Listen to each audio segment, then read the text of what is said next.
What is up? What is up?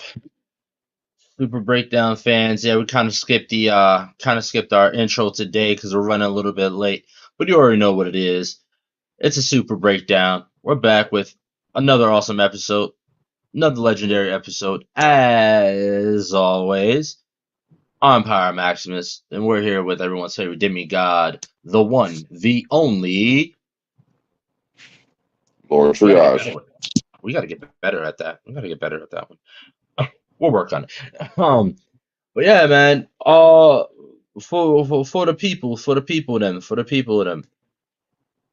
Who are we breaking down today? Because it's actually it's an interesting one. Let them know. Let them know. Today we're going to be going over the inner circle, as they like to call themselves, or as their enemies call them, the Hellfire Club. Yes, yes. The uh, so I'd call them. So Marvel has Marvel has their Illuminati, right? But their Illuminati is essentially good, and it's just pretty much a group of really strong people protecting the Infinity Stones, right? Now, but if we were to relate anything to more of the modern day air quote Illuminati, like reality air quote Illuminati, secret society, I would say it would be the Hellfire Club because the Hellfire Club, they have their hands in everything political, all things political and stuff like that. They pretty much have some of the most powerful people in the world by the balls. Whoa, Yeah, so I would call Marvel's Illuminati more so Freemason like. whoa, okay, hold on. You're over here dropping knowledge, dropping gems. Go ahead. Yeah, I would definitely say that the that Marvel's Illuminati is more Freemason like in the way they carry themselves. They kind of like they don't interfere with what's going on in the world. They're just there for when shit goes wrong. They're there to kind of help fix it and build it back, i.e., masonry, to build it back. On the other hand, how the Hellfire Club is, no, they're the puppet masters. They got their hands in this, their hands in that. You know, they want somebody to do this. They're gonna send one of their forces, one of their assassins, whatever, take them out or blackmail them, get them to do what they want to do. Yeah, I'd say the Hellfire Club is more so Illuminati esque. So but yeah, and it's just like reality secret societies, no one really knows about them so much until later on, and their history runs really deep, like since like what was it, the 1700s, I believe, in the Mm. Marvel universe. They've been around since like the 1700s is when they were first brought together, and it's something that was created within the UK, and then they had a few people branch out to where we end up seeing them in New York, and actually specifically New York City. Hmm. Now, this isn't just no little group. This is a massive group. Like we have characters like Sebastian Shaw, Emma Frost, Harry Leland, Jason Wingrad, Donald Pierce, Tessa, also known as Sage, Magneto. Storm was actually in charge on that one point in time. Um, Sebastian Shaw's son, Shinobi Shaw, which is kind of weird. Fuck, even Phoenix was a part of them. You know, we got Azazel, who we saw as a part of them in the first class. And then of course then the Ironmonger, which is pretty much uh What would I stand? what yeah. So I mean, well, there's Obadiah Stane, and then so there's two. So depending on the way who you're reading it, it's Ezekiel Stane, or it's Obadiah Stane. Ezekiel Stane is Obadiah's son. So depending on where what you're reading and who's writing it, It's either Obadiah or Ezekiel. Huh. Like so, like the list of like this group is massive. Um, which now I'm thinking about it, it will make, and I'm just thinking about because I just watched, we just watched the first two episodes of X-Men '97 premiered, and we see a young mutant in there. What was his name? Emmanuel DaCosta. Also known as Sunspot. Yes, Sunspot actually it ends up leading the Hellfire Club at some point in time. So that I feel like that kind of drops him. If you know your lore, I feel like this the first two episodes dropped a lot of kind of like hints on where they're going.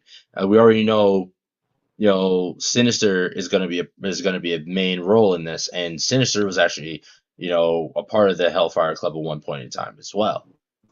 Uh, I mean, a lot of things are pretty much pointing towards them playing a bit of a part in this between, um, like you said, Sunspot is well off. He's not even rich. He's wealthy.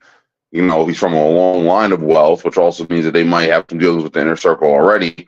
And they find out he's a mutant. That yeah, you're right. That kind of writes itself. And it's Sinister. We all know Sinister's got his things and all, and all things that involve mutants, mutation, or some kind of wealth or Hmm. power. So, and here's the other thing I think that's really interesting. Hmm.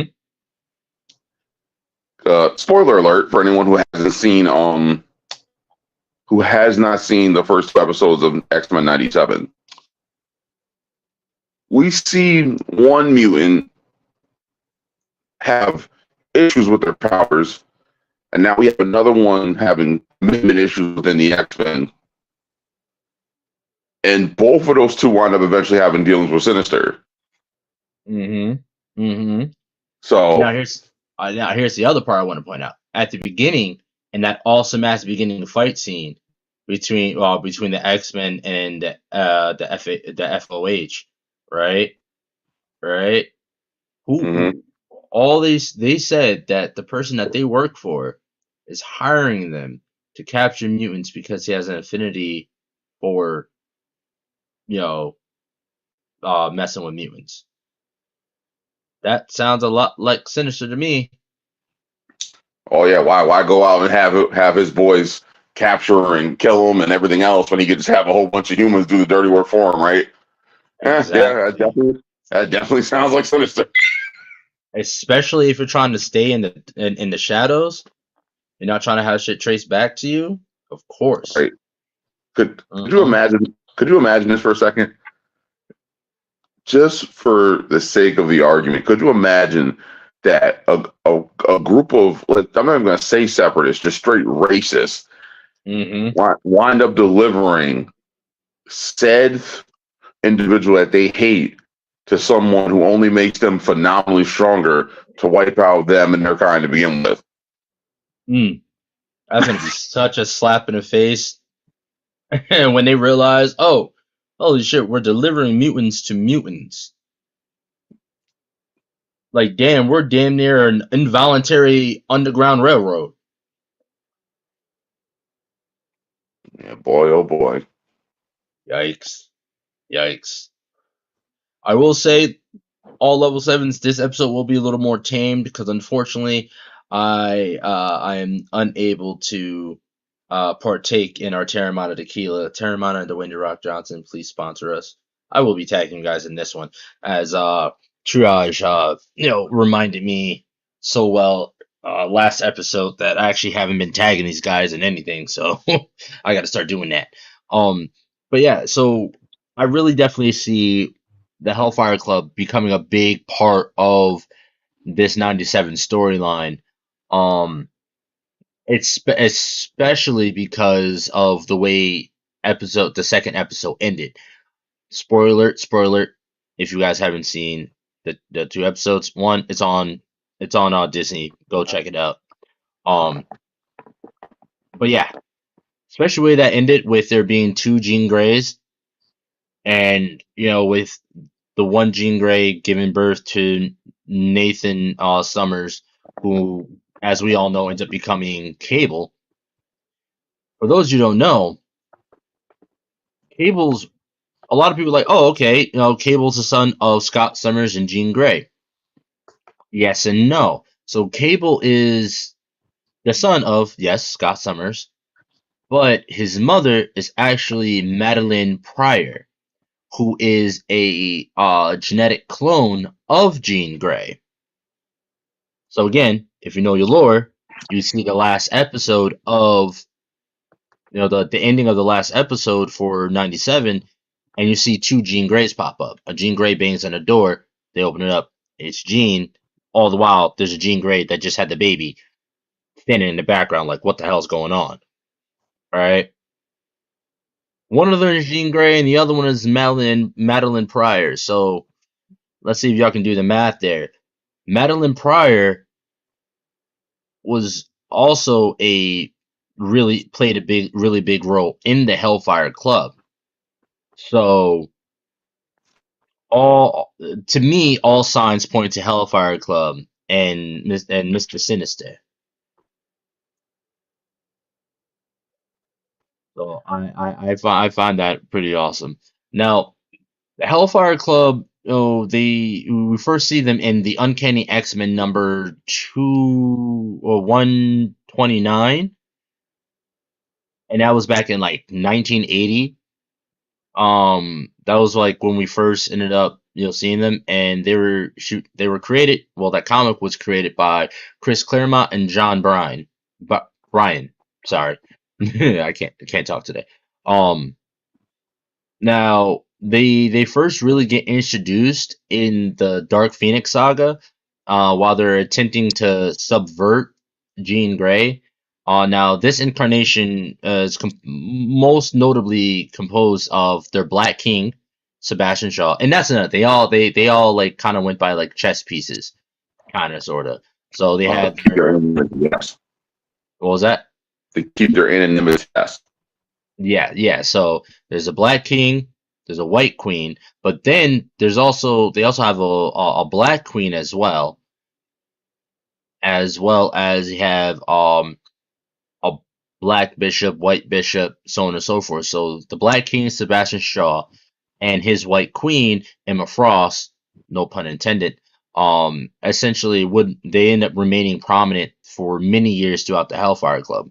After their initial confrontations, the Hellfire Club and the X-Men settled into kind of like an uneasy alliance, where they, all right, we ain't gonna fuck with you, you don't fuck with us. As long as you don't fuck with the world, we ain't really gonna end up fucking with you. But this eventually changed as the endless power struggle perpetuated as a series of like upheavals within the inner circle. So pretty much as there was like as people like stepped down or fell out or died within the Hellfire Club, there was like that a power vacuum essentially. So different people were taking over, having different agendas and shit like that. And so eventually that alliance ended up like, all right, nah, yeah, y'all fucking around too much. Um, so we really can't fuck with y'all. Now the club, as it appears in the original X-Men animated series and Wolverine X-Men, both times they're pretty much they're renamed as the Inner Circle instead of the Hellfire Club. I Um, think that's a censorship thing. yeah. That's it. That's pretty much exactly why they did that. Because Hellfire Club isn't really like kid friendly, or Hellfire isn't really kid friendly. Now, members of the Hellfire Club, they appear in First Class, like I mentioned earlier, where again we have a lot of the main like initial group, where Sebastian Shaw, Emma Frost, Ezekiel, Riptide, um, which I found really interesting that we got to see. Um, Now the Hellfire Club they started as pretty much like a gentleman's club back in the 18th century. So again, so they have all these powerful people coming in, doing things that they don't really want people to, other people to see, because they could fuck up their positions of power or shit like that. And this is how they ended up pretty much like pretty much having all these powerful people by their balls. among other things. Yes, among other things. Um, Now I find it really interesting, and we end up also seeing an incarnation of them in The Gifted, which we so much love to talk about. Um, where ends up again we see like a new incarnation of the Hellfire Club, or at least a new one starting and building. Um, so like the Hellfire's Club in the inner circle ends up becoming. I'm trying to remember the names. I know it was the Frost sisters, which is Emma Frost's triplets. And then there was Riva Page. And I'm pretty sure she's kind Mm-hmm. of like they made her specifically for the show, because I've never heard any other kind of any her mentioned in any kind of source material. So I'm pretty sure that she was someone that they made for the show. Um, no, I believe she actually is a comic actor character. It's just one of those things where they took a little bit of liberty with her part. Oh, okay. So with you, do you like what is some of the better knowledge of the Hellfire Club and like their workings within the Marvel comics? So, Hellfire Club has always first and foremost been about a major thing that most secret societies are, and that's power and control. Mm-hmm. And how usually when we see them in the animated series, we first see them Jean Grey accesses the Phoenix Force, and her power basically not peaks, but we because as we know our power is limitless. When her power actually starts to break through the brush barrier of being the class 5. So when that happens, the Hellfire Club basically seek to control the Phoenix Force and basically try to induct Jean Grey into the fold by giving her the label of the Black Queen. But as we know, the Phoenix can't be controlled, and things usually wind up going sideways. As always. Now, Mhm. the thing that I always thought that was interesting is the fact that we see many members to the Hellfire Club, but the basic iterations of the team very rarely changes. Every faction I've seen outside the group in the Gifted was led by Sebastian Shaw, but Mm-hmm. that also depends on what Hellfire Club you're talking about, because they are based in most major countries, from New York being there being City. one in Paris, one in London, one in Hong Kong. So I'm sorry, you were gonna say something? No. I said the same thing. Okay. Yes. So the group we usually see is the Manhattan based one, which is led by Sebastian Shaw. I want to talk about Shaw real quick for a second, Mm-hmm. because every iteration of Shaw I've seen more recently has been with the shits. Yes. Yes, agreed. Like this motherfucker gives no shits, and he's like, no, this is my mission. I'm gonna fucking complete it, no matter who gets in my way. You stand in my way, you become a part of the mission, and you're gonna get destroyed just like the rest. And the thing that I also found very cool about Shaw was his ability. Mm-hmm. Now, originally, Sebastian Shaw's ability was to manipulate just kinetic energy, Mm-hmm. but it was broadened so it would conclude, excuse me, not confer, include all forms of energy. Mm. So that's how when we saw him in X-Men First Class, he was able to absorb, he was able to absorb Havoc. Was it Havoc? Mm-hmm. Yes, he was able to absorb Havoc's chest blast, and he was able to the fucking nuclear blast. The shit blew up, and he just like pulled it back together and just held it. He held a nuclear blast in his fucking hands. Yeah, I remember seeing that in the movie theater when that whole scene where he pulls the pin out of the grenade and the grenade explodes. Everyone in the movie theater was like, "Holy shit!" Yeah, yeah, because that's fucking broken. Because again, we when it comes to characters within Marvel that can control that can harness energy, whether it be Bishop, his father, Gambit, all those characters that can control energy. I'll put Scott in there and Havoc in there. They're some of the strongest fucking characters every fucking time. Because Bishop, when he absorbs his energy and he disperses it, it's stronger than when he took it in. Mm-hmm. And we've all seen, with Scott and Havoc, when they like let their shit go full blast, they can blow through fucking mountains. So imagine and Gambit, 52 grenades in his pocket. And we talked about it in the Gambit episode where he literally has Omega level potential. If he really wanted to, he because his power is kinetic energy. We already said he can literally blow up the world if he wanted to, just by touching the earth and touching the ground. So so Sebastian Shaw being able to fucking damn near harness a nuclear fucking blast, sickening, fucking sickening, bro.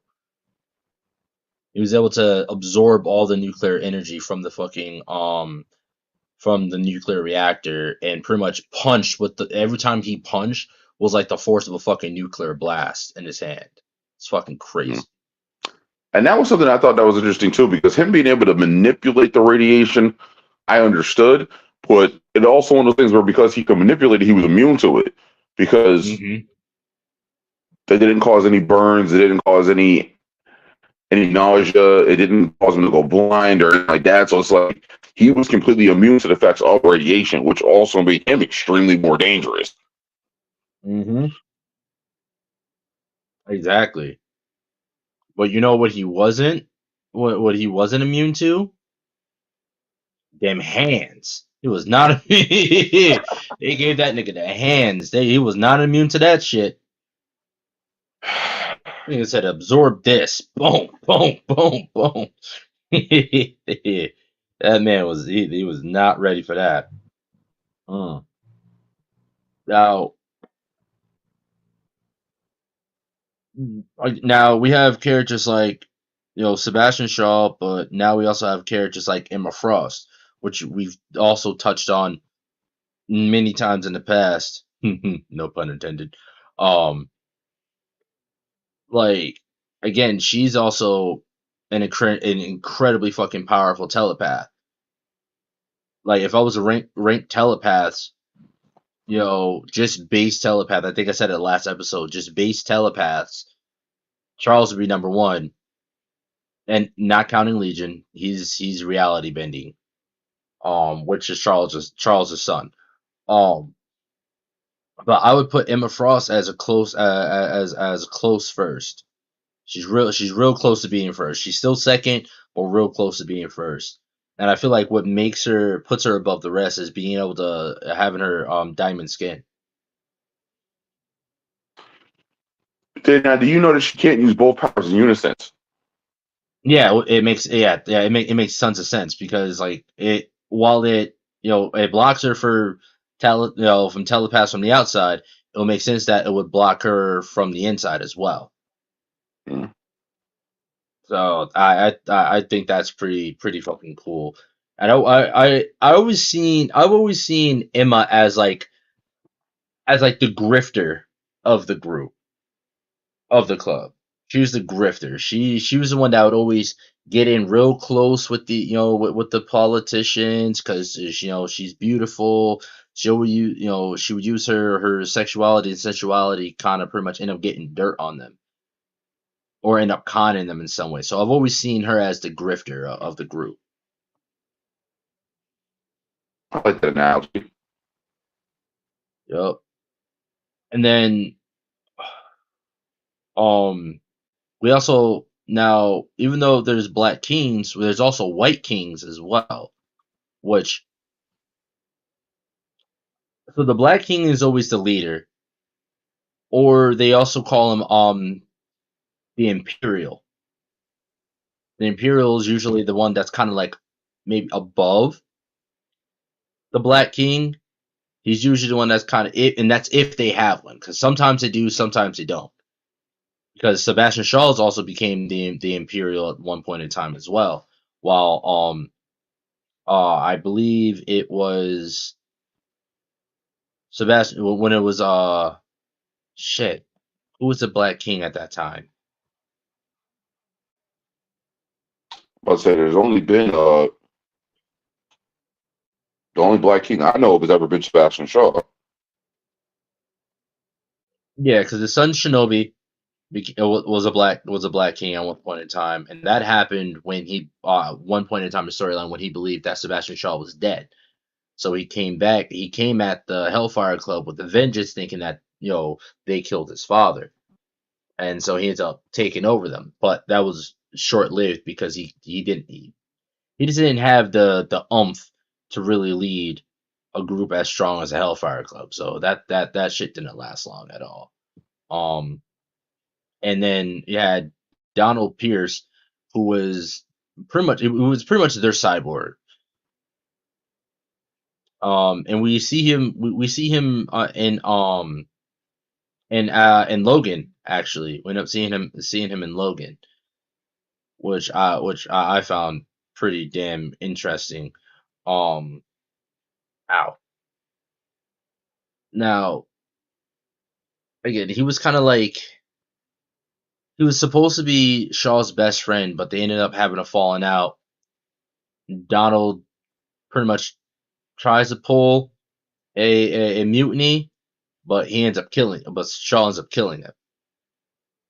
And when that happened, that's when Shaw's Hellfire Club started to kind of fall apart.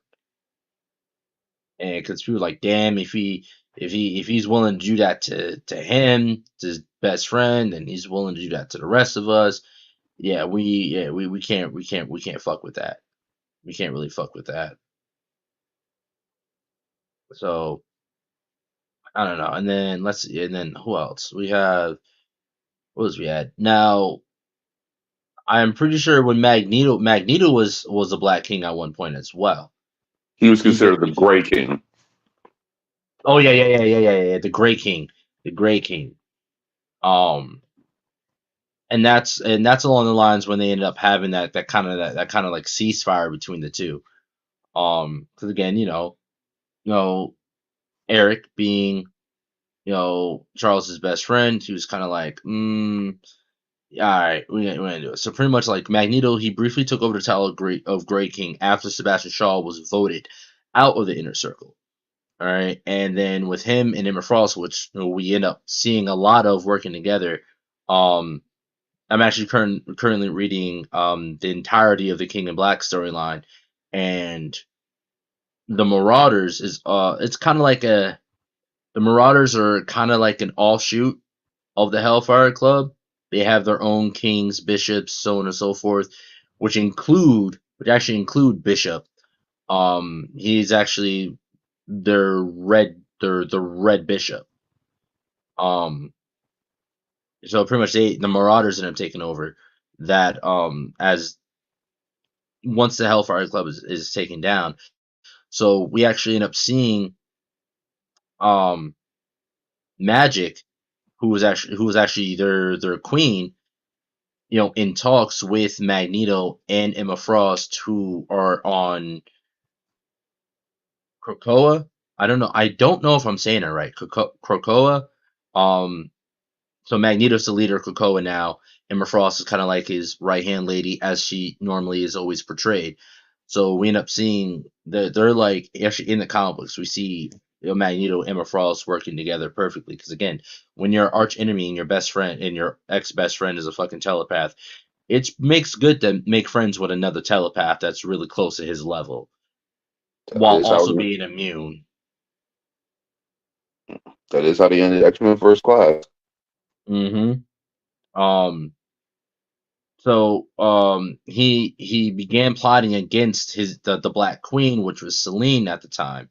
I don't really have much information on Selene, um, but pretty much having planted the Hellions, which was kind of like Selene's little mercenary group that she had put together, um, into no, was it Nova Roma?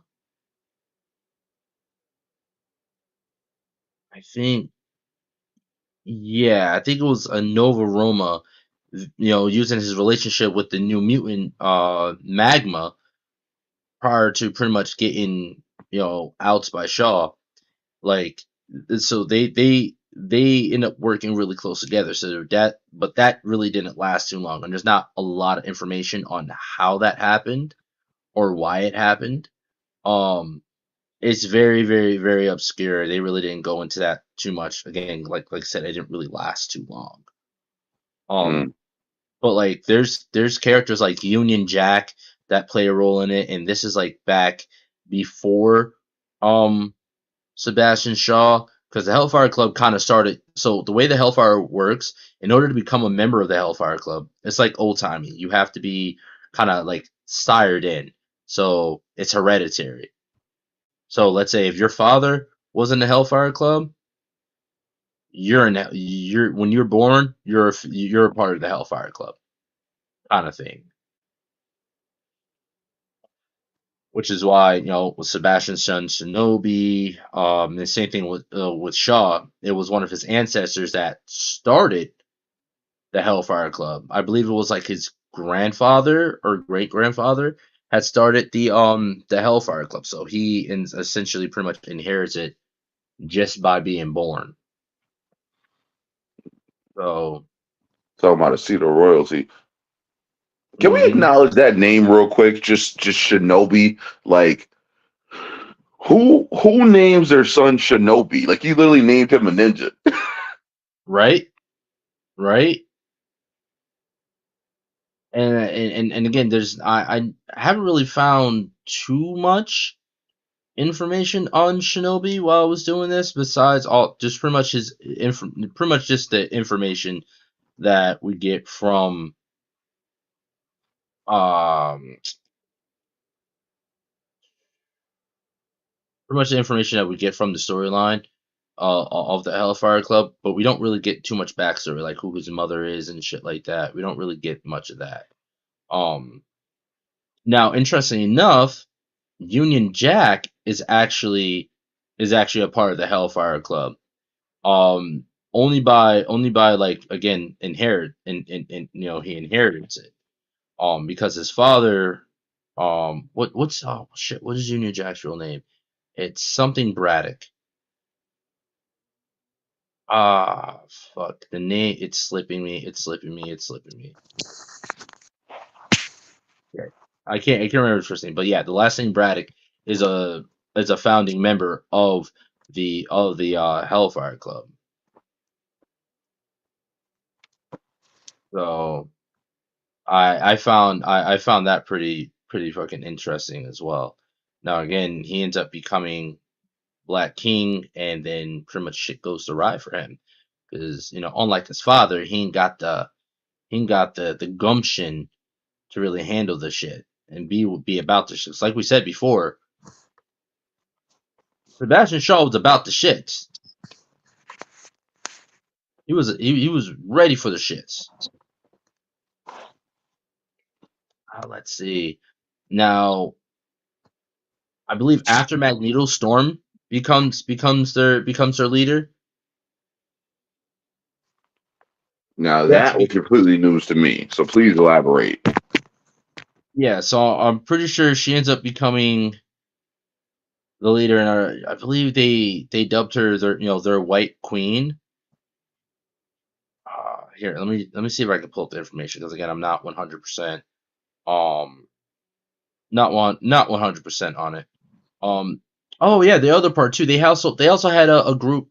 So their overall group, they were called pretty much Lords, the Lords Cardinal. So pretty much um the group that kind of is seated underneath, kind of like the group's minions or whatever, are known as like Lord Cardinals. So pretty much, Shaw renamed the Council of the Chosen as the Lords Cardinals, following his takeover of the New York branch, and appointed a number of allies in key positions, which we end up, Frost began running the Massachusetts Academy. Then Jason Wingard, also known as Mastermind, later ends up becoming a probationary member, um, only on the standpoint that that he's able to get Jean Grey to become the Black Queen. So we got Sebastian Shaw, Black King; Emma Frost, White Queen; Donald Pierce, White Bishop; Harry Leland, the Black Bishop. Um, he was, and then Jason Wingard was supposed to be one of the two Rooks, but clearly that didn't work. And then Phoenix becomes the Black Queen, and then like Tessa Sage is pretty much his aide, and we also have Warhawk, who is also an associate of the club. Now with Storm, Storm becomes a White King alongside Magneto as a white king, and then later Gray King. So it becomes Gray King, and Storm becomes the White King. So like Storm and the X-Men will later seemingly die after leaving Magneto alone to deal with the Inner Circle. After a I can't talk. After a protracted power struggle, Magneto turned Emma Frost and Selene against Shaw and expelled him from the Inner Circle. That's when we see him get voted out, and he assumes the mantle of the Gray King. Magneto, while never formally resigning, he never really stepped down. Will soon withdraw from the club after relocating to the Savage Lands to deal with the threat from Zeladane, Zeladine, Zeladane. I don't know. These names get crazy as they go along. Um, so again, even with Storm, there's not a lot of there's not a lot of information that goes along with Storm either. Like you said, majority most of the time, the most notable is Sebastian Shaw is leading them. So here's my thing about the Hellfire Club. They're not very successful at all. Like, so while I was doing my reading, right? They, like, all the way up until Sebastian Shaw takes over, they were holding shit down. They ruled. They pretty much ruled the fucking underground and controlled so much. Then Shaw takes over, and like shit just starts to fall apart. Even though he's in charge for a while, like shit just kind of goes crazy for them. They're not able to hold members properly. They're constantly breaking up or reforming. New people coming, stepping up. Leaders not holding it, not being in the same spot all the time. Constantly failing to the X-Men. Um, and then even at one point, I believe Shaw ends up killing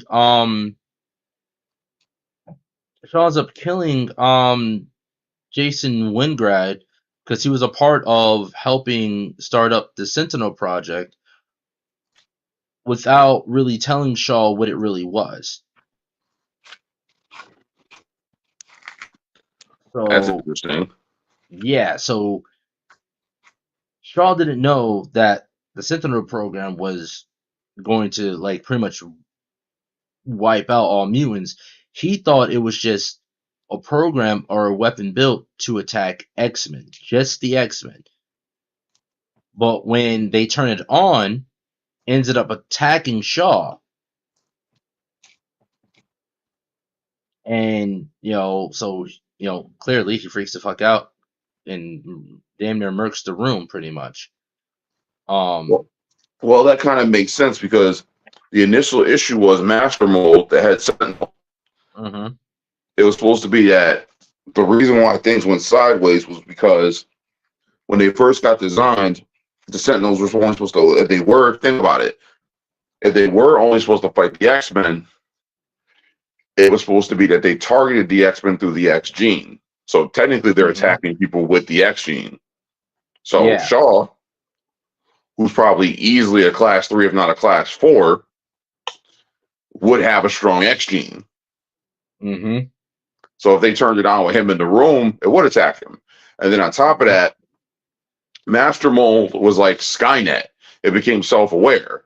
Master Mold felt because humans mutants evolved from humans. As long as humans were always around, there's always the possibility of a new mutation, which is one of the reasons why Master Mold went forward, wiping out everyone, and that's what led to the Days of Future Past storyline. Yup, yup. Uh, listen, no time. So, oh, I'm sorry. I was incorrect about my last statement before that. So this was the second incarnation of the Sentinel program. So after that, that's where now it's coming back to me. So the ceasefire and the alliance between the X-Men and the Hellfire Club came when the Sentinel program started up because they're like, all right, hold on, this is a problem for both of us. So they work together to take it down. Shaw pretty much ends up help fund Stephen Lang to resurrect the Sentinel program.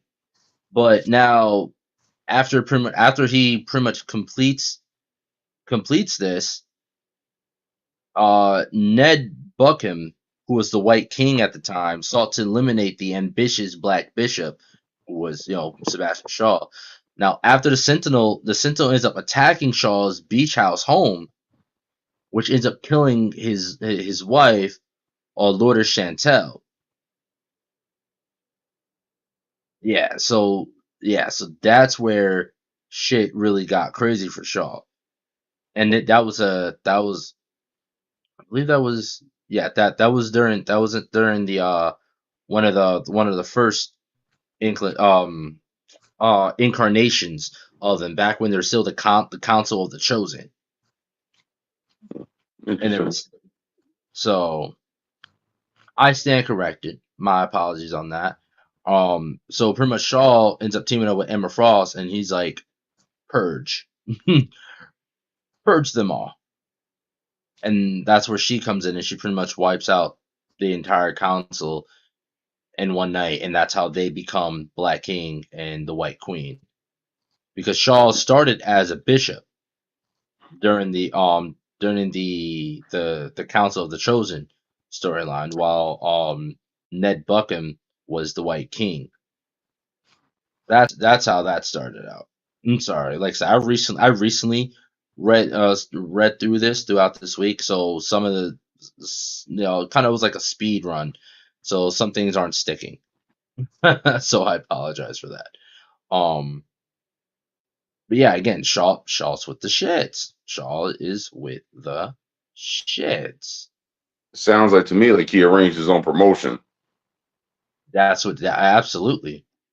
Because it's like, hold up, first up, bro, you going I help fund this shit.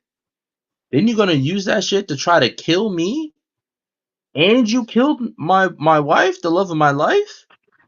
Oh yeah, you're gone. You're gone. I'll do the same. I would do the same shit. I think any of us would do the same shit.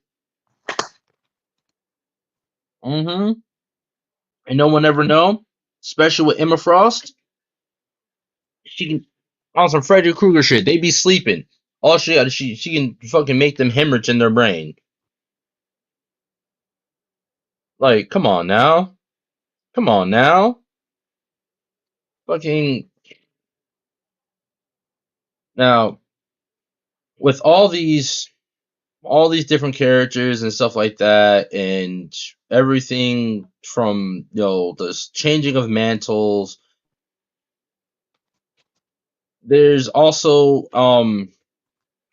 I'm sorry, it wasn't Union Jack that is heir to the Hellfire Club. It's Captain Britain, not Union Jack. Captain Britain, Brian Braddock. It's Captain Britain. I'm sorry. Yes, I stand corrected, people. Like I said, some of the shit it's just not sticking. There's a lot. It was a lot to read. It was a lot to read. So now that's the New York branch. Now we have the London branch, which is pretty much the Hellfire Club's London branch. Is introduced briefly, operating parallel when Shinobi was the leader of the Inner Circle. Instead of a black and white kind of thing going on, the titles on London Inner Circle are designated by black and red. So this is where we got a black queen, a red queen, a black king, red king, a black bishop, red bishop, and then we have the red rook and black rook. Um, so now, of course, now with that we have Emma Steed, Margali. I can never pronounce her last name. Shardos, Quentin Templeton, Alan Wilson, Templeton. Brian. Yep, Quentin Templeton. How do I know that name? I mean, are you sure you're not getting confused with Shirley Temple? Jesus Christ. I, that's the first thing that popped in my mind. Um, and then yeah, Brian Braddock, Conrad Strathdy, um, Jane Hampshire, who was possessed by Mount Joy, and then we have Routledge, who was kind of like a servant. He wasn't really fully a full part of the London branch, but he was kind of like their servant and kind of like did some dirty work for them.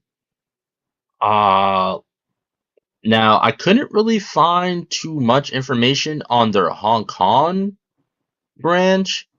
I don't think it's really talked about too often, but there's been like there's been like 10 different fucking incarnations of the Inner Circle in multiple different storylines. Um, like the ninth incarnation was Emma Frost was a black king, Mystique was the white king, Elixir was the black bishop, and Miro was a white bishop. So there's been so many incarnations of this group. Um, Now, interesting enough, did you know that Warren Worthington Jr. and Catherine Worthington were also members of the Hellfire Club? I'm sorry. Say it again, please. Warren Worthington Jr. and his wife, Catherine Worthington, were also part of the Hellfire Club. I did not know that, but that makes sense. Yup, which means Angel is has a membership to the Hellfire Club. See what that old privilege gets you? Mm-hmm. Want to know who else was a part of the Hellfire Club? Hmm. The father of the Cotton Shine in the shiny armor. Yeah, that makes sense. Yep, Howard Stark was a part of the Hellfire Club. Now a lot of them from from my reading, a lot of them were invited by Ned Buckham, who was pretty much the runner of the second or first incarnation of the Inner Circle. Was I believe I'm pretty sure it was the yeah, when it was the Council of the Chosen, he was the head. Now there's other people here like Senator Robert Kelly, who we've seen multiple times throughout the Fox's X-Men run. Um, I believe in the first movie he gets turned into fucking um like I wouldn't even say Jello. He got I would say he got turned into something like a fucking jellyfish. Like they end up activating like some kind of mutant gene in him that ended up turning him into some shit, which is weird. Um, then we have characters like Psylocke, who is also who her real name is Elizabeth Braddock, who inherited her membership. Same thing with James Braddock Jr., who inherited his membership. And then Tony, clearly his father, he inherited his membership. There's, dude, it's the fucking list. The list goes on. The list goes on. Now, if we're gonna break it down, we go all the way back to one of the first, one of the first groups of the Hellfire in America. We can see that there's Sir Clemens as the king, Lady Diana Knight, who was a queen, Lady Grey, who also held the king title, and then we have Elizabeth Shaw Worthington, Major General Wallace Worthington, and Commander Clinton. So these guys, and then if you go to the London branch, uh, throughout the during the 1800s, we got Lord Braddock, Shaw's great grandfather, and Cornelius Shaw's father. Cornelius Shaw is Sebastian Shaw's father. Um, there's dude, it's just a fucking continuous line of pretty much the same families being in charge over the years continuously. So these niggas basically got their hands in everything and damn near control everyone. And have like Yep. all the privileged and powerful people within the Marvel universe as either a descendant, a past member, or somehow been funded or involved with that. Now the Robert Kelly thing, I'm not gonna lie, completely caught me off guard because Robert Kelly's been quote unquote against the mutant problem for God knows how long. Mm-hmm. So I'm not gonna lie, that caught me off guard. Another little fun fact. Now, back in Runaways number 10, Emma Frost tells Cyclops that the Hellfire Club once reached out to the Hazes, though the attempt went awry because the Hazes were sadistic monsters, air quotes. Now, when I say the Hazes, I'm talking about Molly Hayes' parents from the Runaways.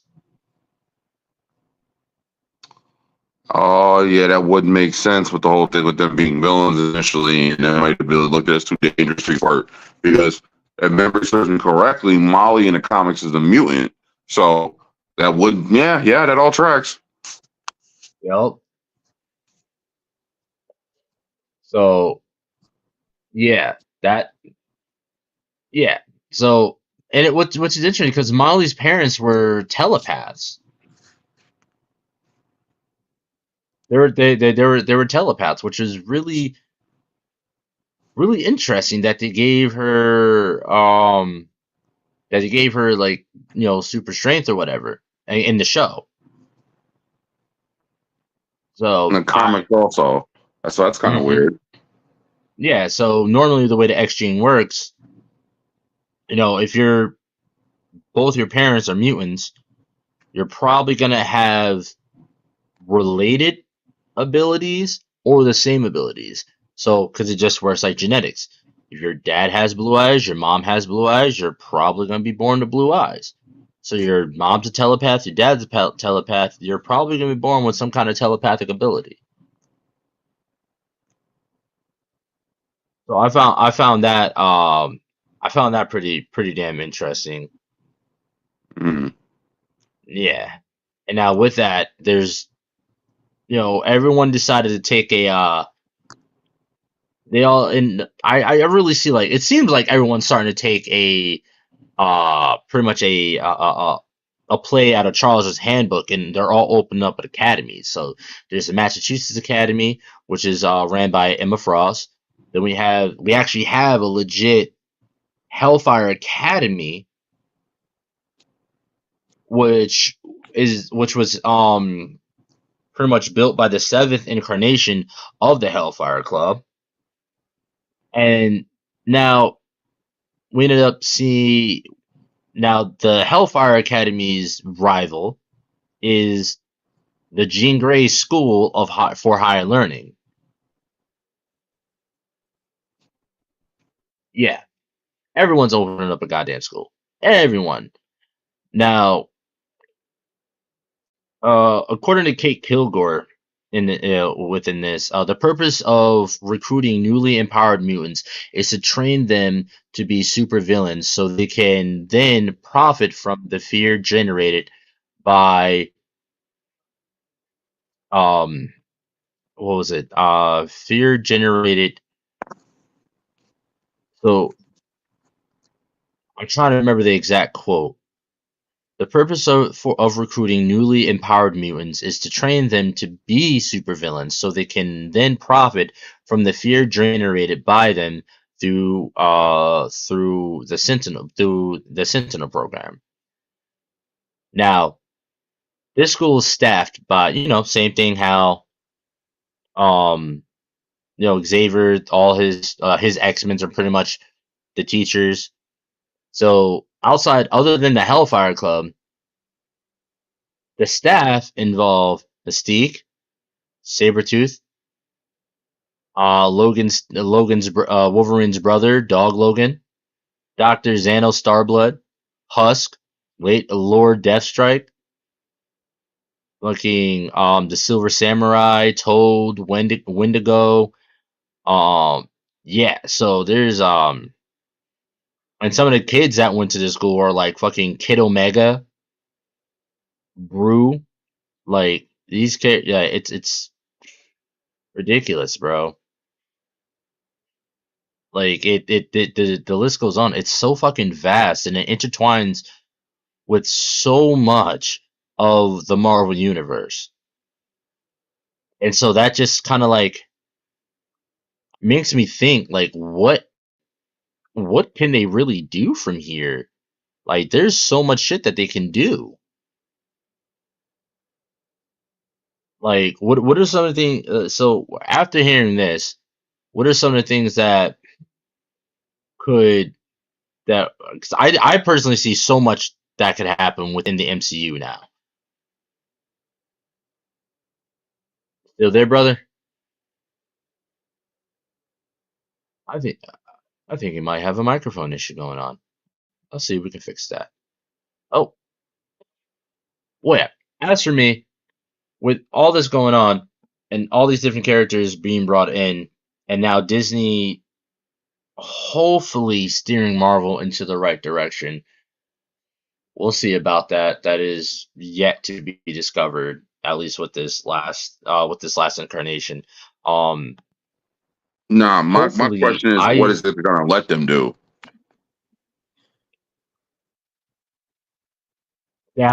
yeah, you know what? That's it right there. That's a better question. That's a far better question. What will they be allowed to do? I don't know. I mean, with the introduction of the X-Men on its way, the cameo introduction, spoiler alert, if you haven't watched the Marvels yet, um, with them showing Beast and the X-Men at the end of that, that can go so many different ways. Now they're finally introducing the X-Men, so now they're gonna be able to introduce, all these other characters like Angel and stuff like that. And it's kind of like fuck, what's the word I'm looking for? It's kind of like connect the dots. You know what I mean? Each one of it's like a branching tree. Each one of these characters with their backstory and lore branches off into a whole other connectivity with other characters that they can introduce.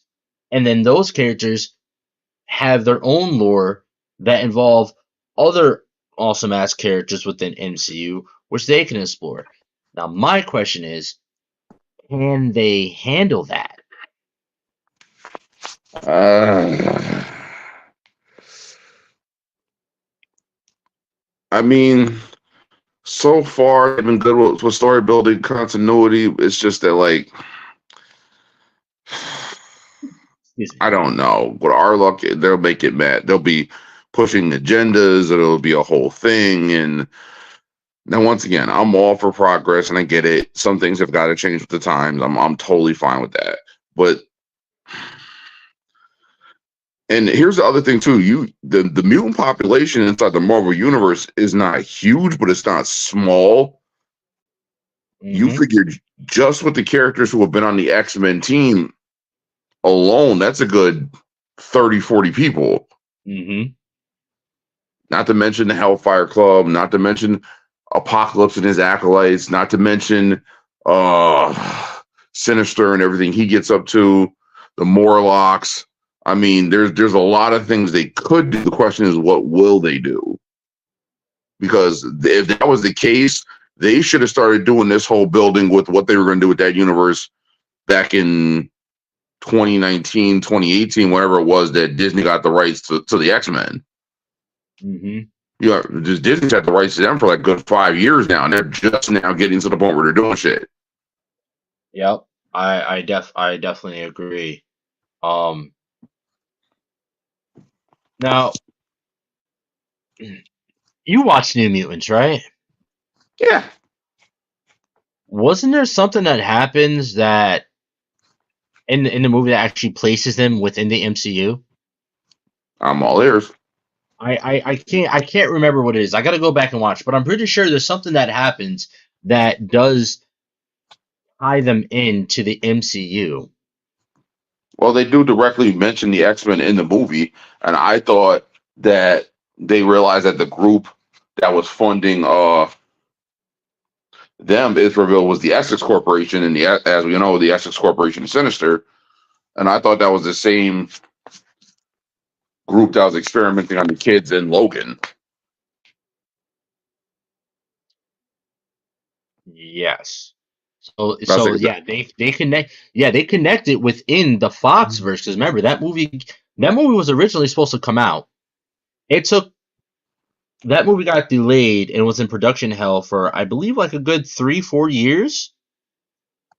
So the script was written for the Fox universe, but they ended up delaying it. So ended up delaying it. I think the first delay was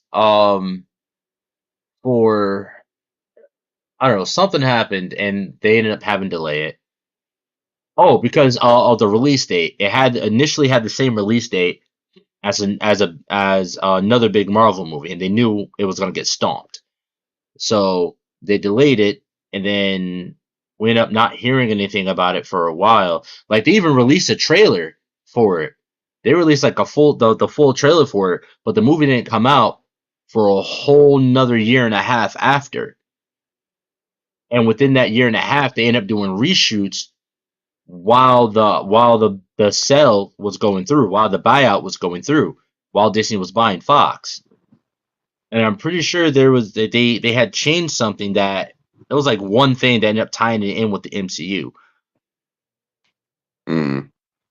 Yeah, because it was supposed to be like their take on like a horror movie. Yeah, which I didn't. mm, yeah, Uh, it's one of those movies that like you can see the potential in it, but it just wasn't executed to its full potential. Like I feel like the script was rushed, and it was probably because of the reshoots and shit like that. Like imagine being an actor and you shoot a movie. The movie's finished, the movie's done. They're like, all right, cool, whatever. You do your minor touch ups, minor reshoots, or whatever. And then a year later, getting called back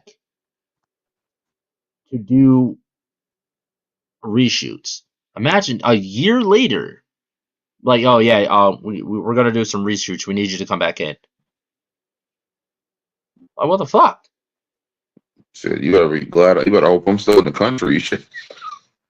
For real, you better hope that I'm not working on another project right now. So I'm like, damn, that's fucked up. So I'm now now here's the thing. Now, touching back on what you said a little bit ago. Yes, the MCU as it currently stands doesn't have a large mutant population, but multiversally, other Oh, universes have a high mutant population. here we go. Here we go. Specifically talking about the universe that fucking Spectrum Proton, whatever you want to call her, Monica Rambeau gets stuck in. We don't talk about Bruno. No, no. Said Damn, we don't they did talk her character about so dirty. Bruno. They did Well, her character so dirty.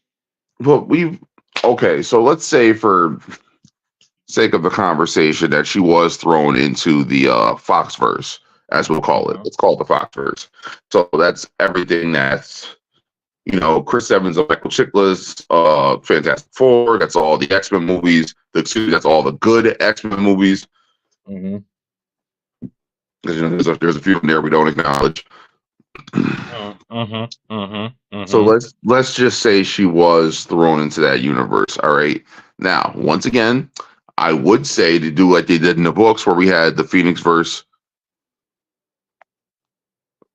We had, excuse me, the Phoenix. We had the Phoenix Force cause a war between the X Men and the Avengers, and that could be a perfect way to bridge that gap. But it's not necessarily going to work because neither teams know each other. Now, as far as the MCU goes right now, is there any known MCU character who is like a telepath or anything? It's not even Vision, no.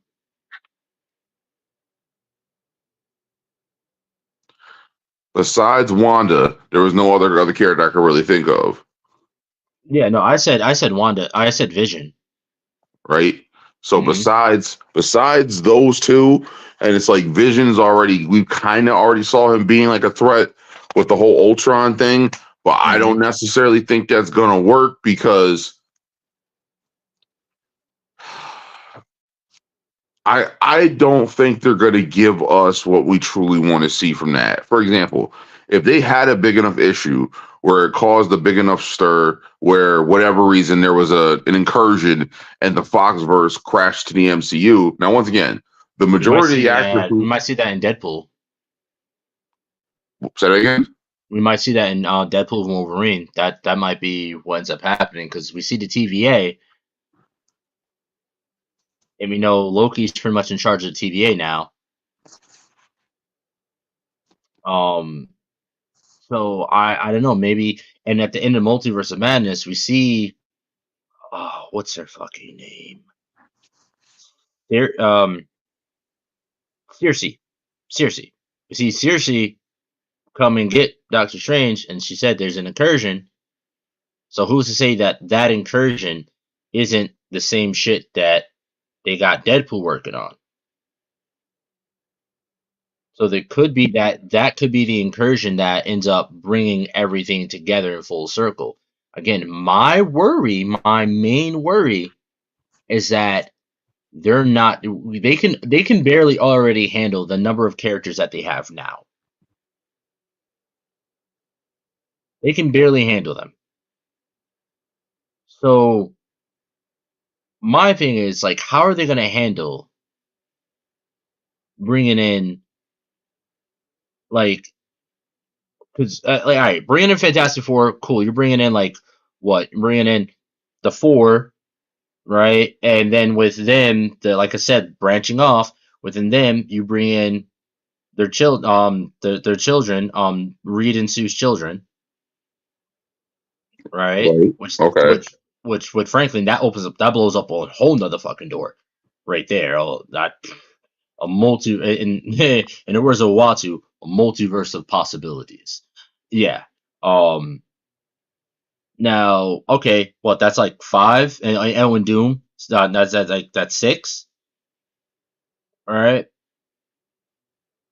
But now, but when you open the door for the X-Men and you open the door for mutants in general, that is a whole fucking Pandora's box, a litany of characters that you then have to, at some point in time, touch on and bring into the fold.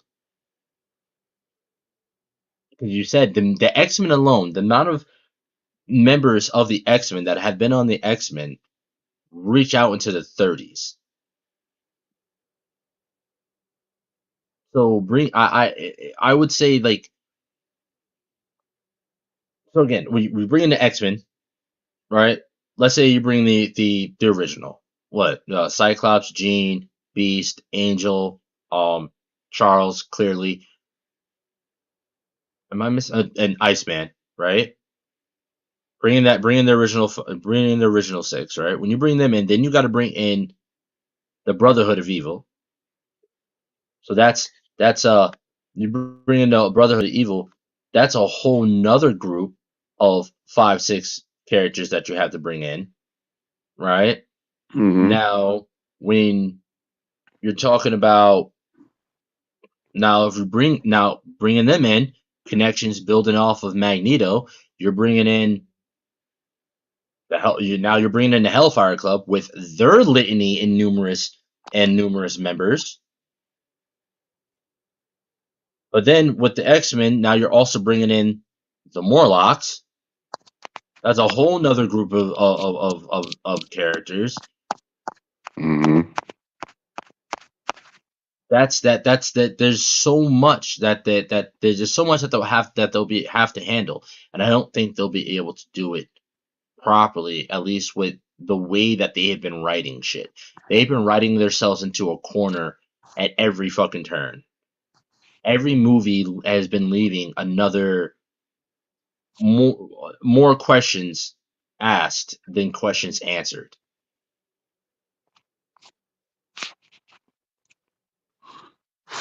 Well, there's also that thing where you got to remember this too, because sometimes they take liberties and they create new characters. Also, look at Evan Daniels as Spike, and he became Mhm. a quick fan favorite. I really like the character of Eclipse that we saw in The Gifted. Oh, absolutely. Yeah, me But too. I fucking let's love this not character. let's also not forget the Von Struckers. Fenris the Wolf. Oh, yep. Who are fucking incredibly powerful when they're together. So, I mean, there's a lot of world building. I think that needs to be done in a very short period of time, and the only way they could do it is just to skip it and show that the world's already established. Like, you watched the whole Crisis on Infinite Earths thing, correct? um, yeah. The Arrowverse one or the Yes. animated one? No, the Yeah. Arrowverse one. So, all right. Yeah. Of course. I thought that shit was fucking lovely. I thought there was some things I was like, but overall, I thought it was pretty solid. Like, they put all those characters together, did it on TV, and it made it work. Now, then when the whole thing gets resolved and Oliver was gone, they're like, "Oh, hey, look!" It's like it's Supergirl and it's Barry, and it's like, you guys are not surprised to see us together. They're like, "No." Every now and again, we see you guys in one of the Legends, or Batgirl might swing by, but other than that, so they're like, "Wait, you so wait a minute. You guys have seen us work together and that's common." Like, I think they need to do that type of angle where something happens, the incursion happens, and instead of the universe is being destroyed, they basically They're meld together merged. successfully. Yeah, because we see that multiple times. Actually, we just recently saw that in one of their Marvel's biggest mobile games. Aside from Contest of Champions, they did so first they did fuck, what is it? Marvel, it was their first open world platform, like open world kind of RPG based game. And we end up seeing what's happening is a mass incursion. There are two planets that are currently two different universes of Earth that are currently kind of like they're about to collide due to an incursion. What we end up seeing is they build this machine to kind of like reverse this incursion and it fails. So Vision is like, you know what? Since we can't stop them from colliding, we're gonna have to help them merge together. and he uses his phasing abilities plus this machine that they built to end up fusing these two these multiple universes together into one. And now we end up seeing multiple Spider-Men running around at the same time. We see multiple Captain America, Strangers, all the here, all everyone has pretty much multiples of themselves running around all on the same planet. So I can see, I agree with you. The only way that they'll be able to do it is to merge these things together and have it as a, when the heroes come back, they're like, oh, everything's different now. You know what I mean? And now they're just trying to piece together, what's going on, who's who, and where they stand within this new world.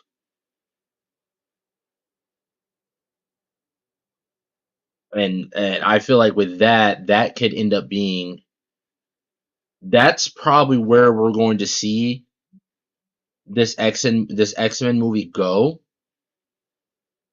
Is it's going to take place after um it's going to take pretty much take place after this mass incursion or whatever happens in Deadpool and Wolverine.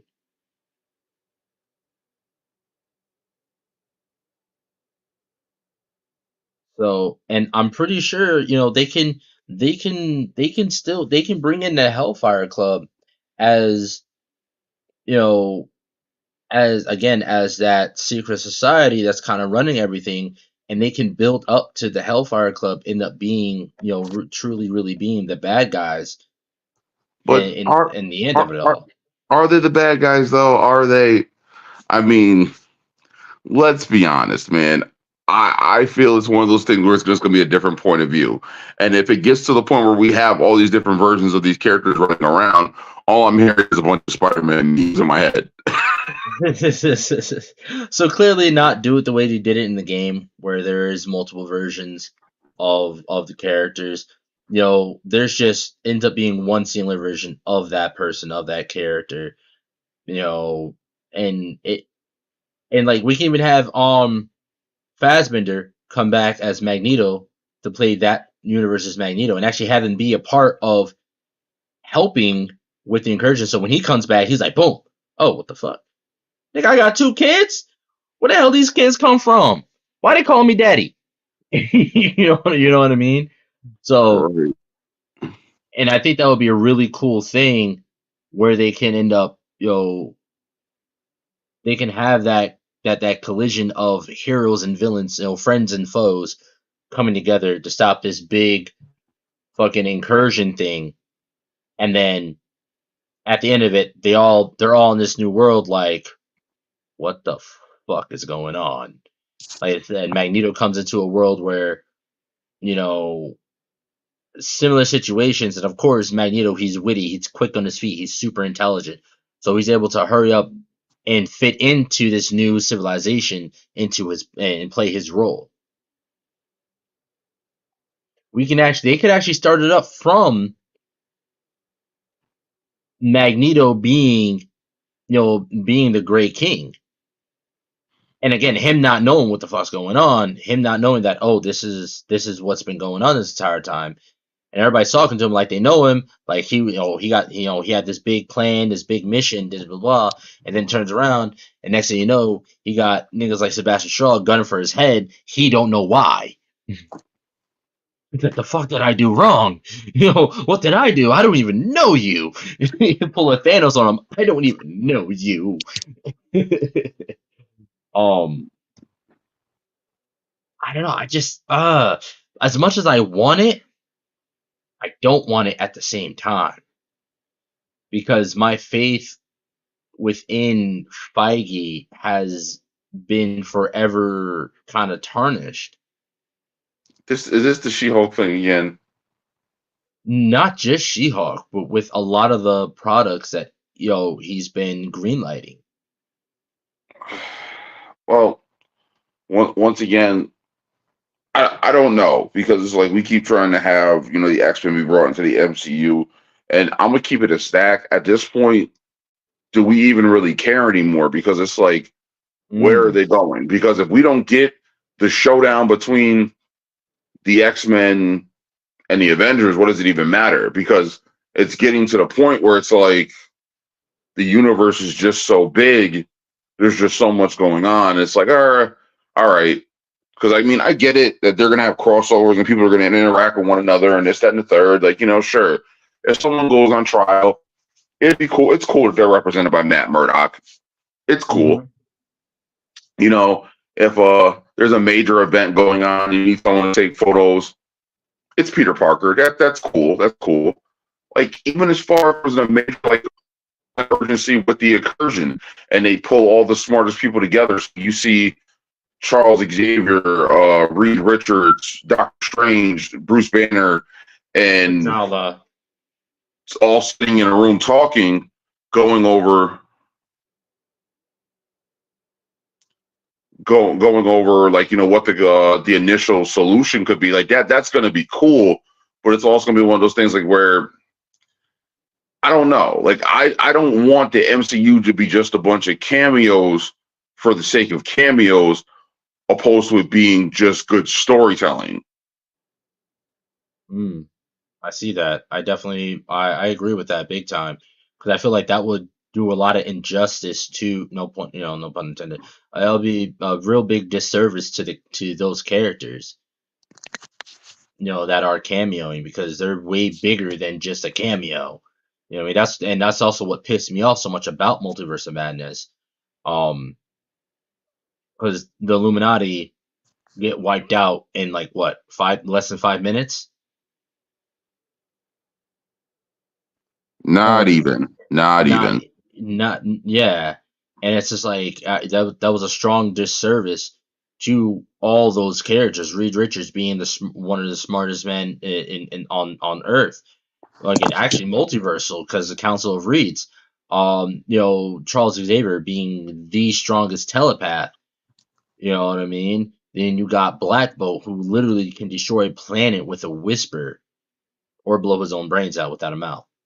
Um. Um, So once again, like I said, if that is going to be the golden standard for what's going to happen moving forward, I I don't don't even want want it. to see it. For what? Yep. Now, don't get me wrong. There are certain crossovers that are worthwhile. Like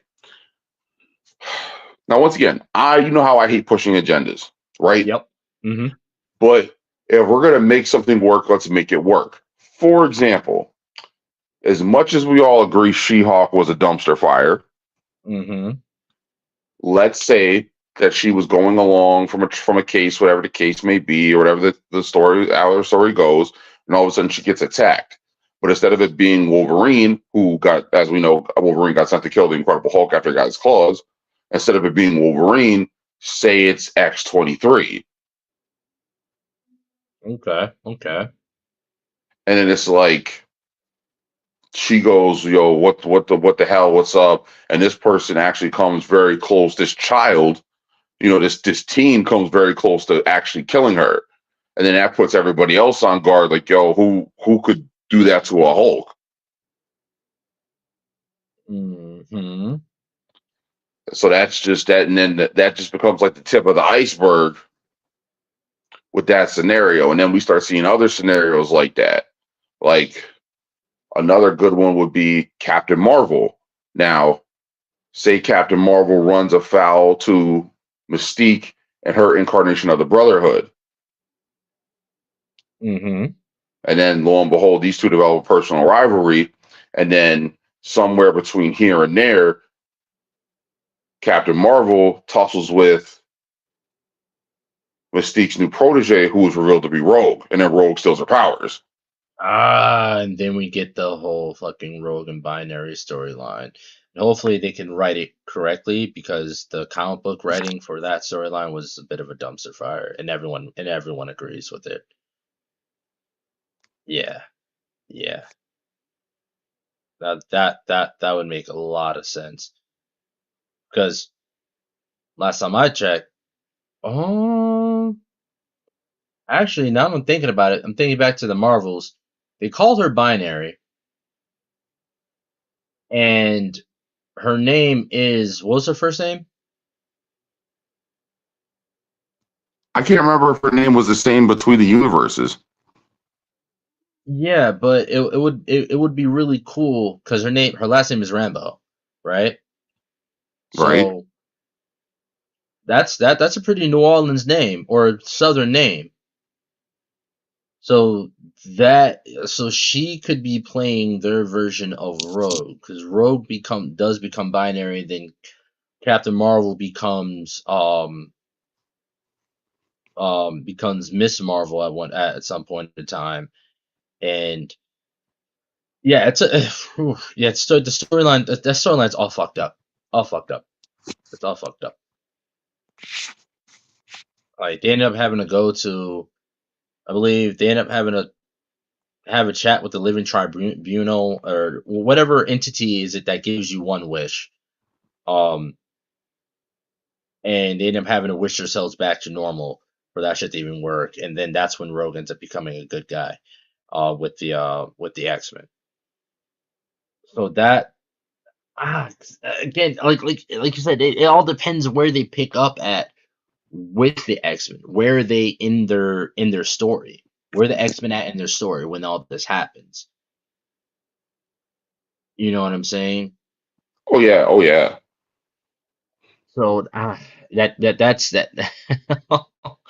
Oh man, it just fucking hurts my brain just trying to fucking like wrap my brain around how they could do this correctly, and again Uh, bring in groups I mean, like the Hellfire Club there's a properly. lot of things they could do because, like I said, like the whole thing with X-23 attacking She-Hulk, they could have her call, I like legitimately call for backup, and then like a few Avengers show up, and then all of a sudden the X-Men show up, like, yo, chill, this is a mutant thing, you guys gotta stay out of this, and they're gonna be like, who the fuck are y'all, tell us what to do, like, she's dangerous, da, da, da.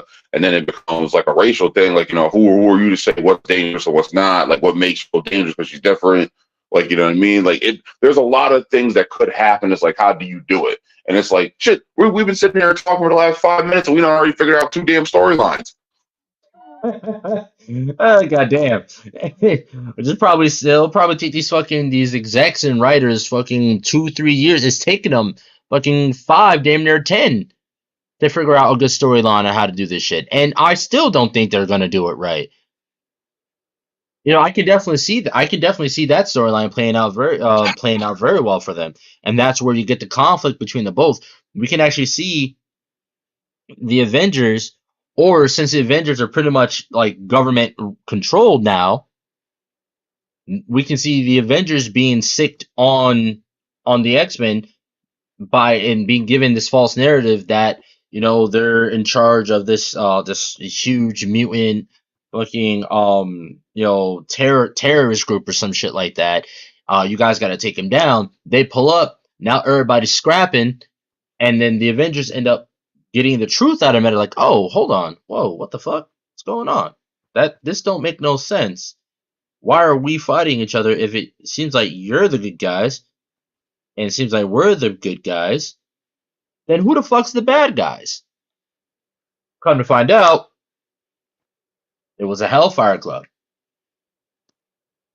Since they had their hands in the government, the Avengers are pretty much government regulated now. So it will make sense the Hellfire Club pulled their strings and got people and got them to sick them on their back, their villains. Since clearly the fucking Hellfire Club can't do shit themselves and get shit done, they gotta have somebody else do it for them so they don't get their hands dirty. Mm. Or the Hellfire Club could set up like some kind of attack or whatever that ends up ending up framing the X-Men for it, because who do we know that was a part of both the Brotherhood as well as the Hellfire Club that can change shape. Uh, yeah, but I don't.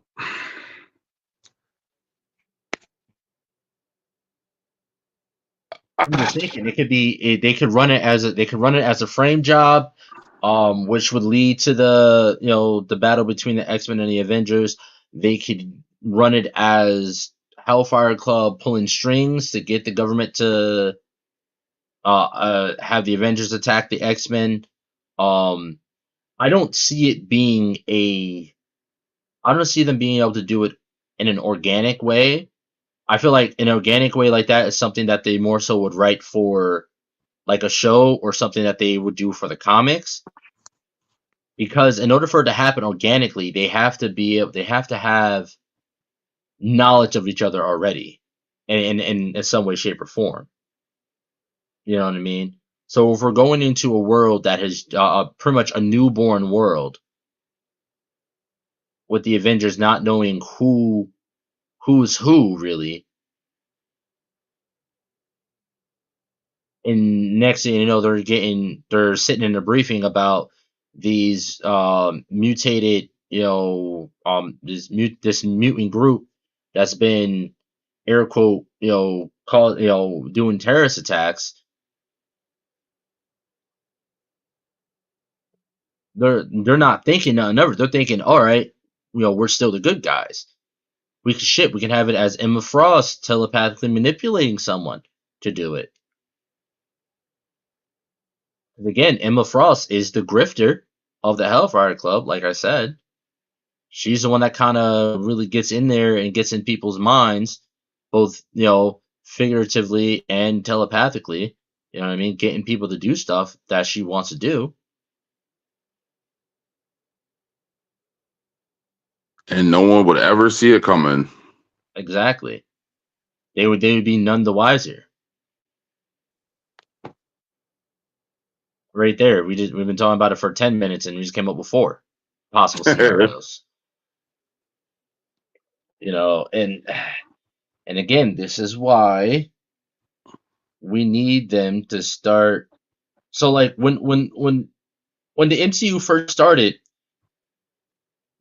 the fan base wasn't really asking anything of them because they were giving us good shit that made sense. We were just all right. Let's shit. They're feeding us good shit. Feeding us good shit.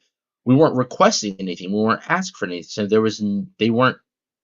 didn't really need to listen to the fan base because again, they were going very close to source material, so they didn't really need. It was already written for them.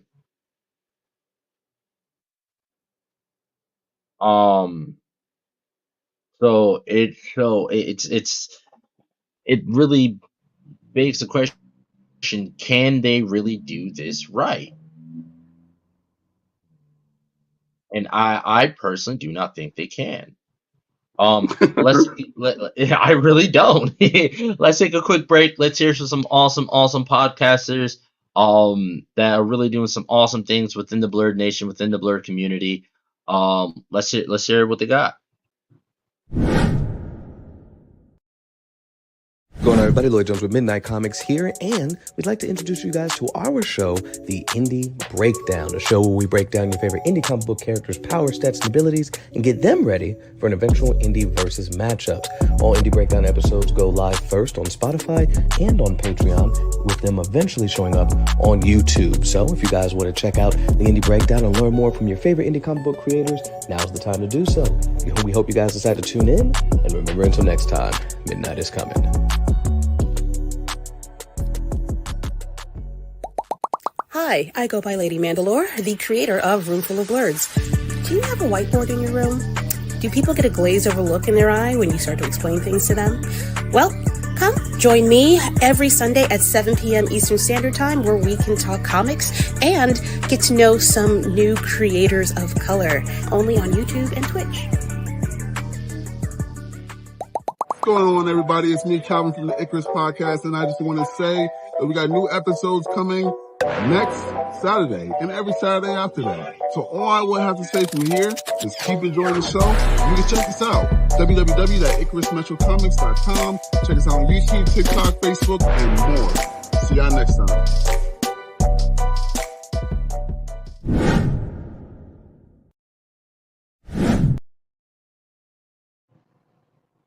Yeah, guys, definitely please go check them out. They're doing some amazing work. They have some awesome content. So if you love what we got going on, if you love what we talk about, you're definitely gonna love what they got coming for you guys. Definitely check them out. It's gonna be they're great and they're hilarious as well. Just like us. But yeah, also shout out to W Energy Drink. You know, head over to our website, thesuperbreakdown.com. Click that click the link in the top on the top bar there, bring you straight to W's website. An amazing energy drink, crashless, jitterless, amazing flavors. They got some awesome merch up there. Even if you don't want to grab a whole tub, they have starter packs that come with like 5 different flavors and a free shaker. So definitely go over check them out. It's clean energy. You feel great. You don't feel groggy and dead after the fact like most energy drinks. I definitely recommend it. Check it out. I use it damn near every day. They also have some caffeine free choices as well, which those flavors are really fucking good too.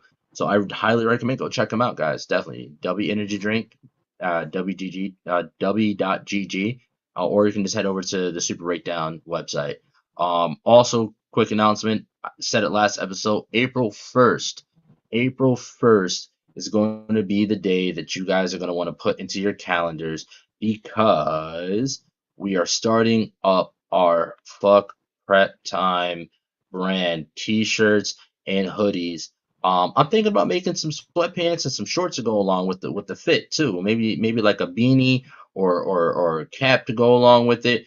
But yeah, definitely check it. Go check it out. April 1st, it will be live on the website. The Super Breakdown. The store will be live at 12 p.m. April 1st. No, this is not an April Fool's joke. No, it's not a joke. April 1st, we are dropping our first piece of merch, our first pieces of merch. I'd say I would call it a collection more so, because once I throw in the sweatpants and t-shirts, it'll be like a collection and shit like that. So definitely, stay tuned. We got so much more shit coming for you guys the rest of this year and going forward. We have so much planned.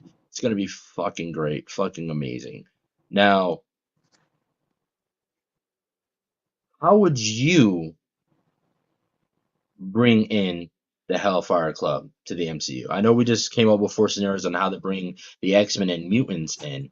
Now, let's say they do it right. Let's say they, introduce the mutants and X-Men and everything properly into the MCU. How would you write the introduction of the Hellfire Club? Oh, I'd go full Sith Lords with this. I'd have it so these fuckers are behind everything as far as the mutants go, as far as certain things that happen politically in the world, or say like the whole thing with the Sokovia Accords or them getting repealed, or like there could be a whole thing with the Mutant Registration Act, and then like there's a lot of things that come to mind, but the universe would already have to be somewhat pre-established first. Mm-hmm. Because they are. That's what I'm saying. So let's say they did it. Yeah. So let's say they did it right. Everything's established and all that. Okay. So to me, it would be one of those things like where they're going to look at certain key people that they'd want within their faction. So like I could imagine, let's say, offers. I'm making that in my air quotations being extended to Stephen Strange. I see offers being extended to Wanda Maximoff, Riri Williams, and then them start talking to them. Like I could see them going very like the light, like inner, like the way the light was in Young Justice. Mm-hmm. Like to the point where they were involved with everything. Like, Riri Williams, like you're young, you're talented, you're brilliant. You've been in Wakanda, you've used vibranium. Like you have a certain level of information that most people don't know. Mm-hmm. Doctor Strange, Master of the Mystic Arts. You've been studying X, Y, and Z. You're extremely capable. And if anything else, he also had access to the Time Stone, which was an Infinity Stone, so that's forever changed him and his worldly outlook. And then it's like these people start to take in consideration these offers, and then the offers either get rejected, and then you're gonna have some people who agree, but the Hellfire Club is not necessarily something you say no to. Mm-hmm. So it's like when these people get pulled in, it's one of those things like where you can get out, but you have to get in to get out. Oh, okay. Because as we know, it's mostly just mutants, but as they said in the MCU, they're known as the enhanced. So if you have enhanced individuals, because technically, if you look at Peter Parker, if you look at Spider-Man by all basic means is a mutant. Mm-hmm. And then let's look at they've already announced the whole thing with the Fantastic Four. Reed Richards. Let's not forget about Doctor Doom, who also comes in hand with them. So it's like, these people can get extended these invitations to join this quote unquote society that's trying to betterment the good, and what these guys really want is world domination. Now, once again, you take a few liberties with a few powers, create a few characters, and it's one of those things they look at themselves as chessboard pieces. Sebastian Shaw can be that Black King, but it's one of those things where if you want to be the king, you want to get to the king, you got to go through all the other pieces on the board. Mm-hmm. Now, we have a comment here that says Spider-Man isn't a mutant. Yes, we know he's not a mutant, but technically, when he was bit by the spider, he is, by all intents and purposes, he is a mutant. He's not a mutant with the X gene, but he is mutated. His genes are mutated. So technically, it makes him a mutant. Now, that's why he wouldn't really have problems with the Sentinels and Sentinel services, because he doesn't have the X gene. The Sentinels are made to suss out the X gene. So, people like, Spider-Man, people like the Fantastic Four, they wouldn't be hunted down because they're not X gene mutants. They've been mutated by some other means. Same thing with the Hulk. He will be considered a mutant because his genes were mutated by the gamma radiation. So technically, they all, when you're talking about mutants in a whole, you're talking about anyone whose DNA has been altered has been mutated in some way, shape, or form. Now, but then in this case, we're talking about specific mutants that have that mutant gene.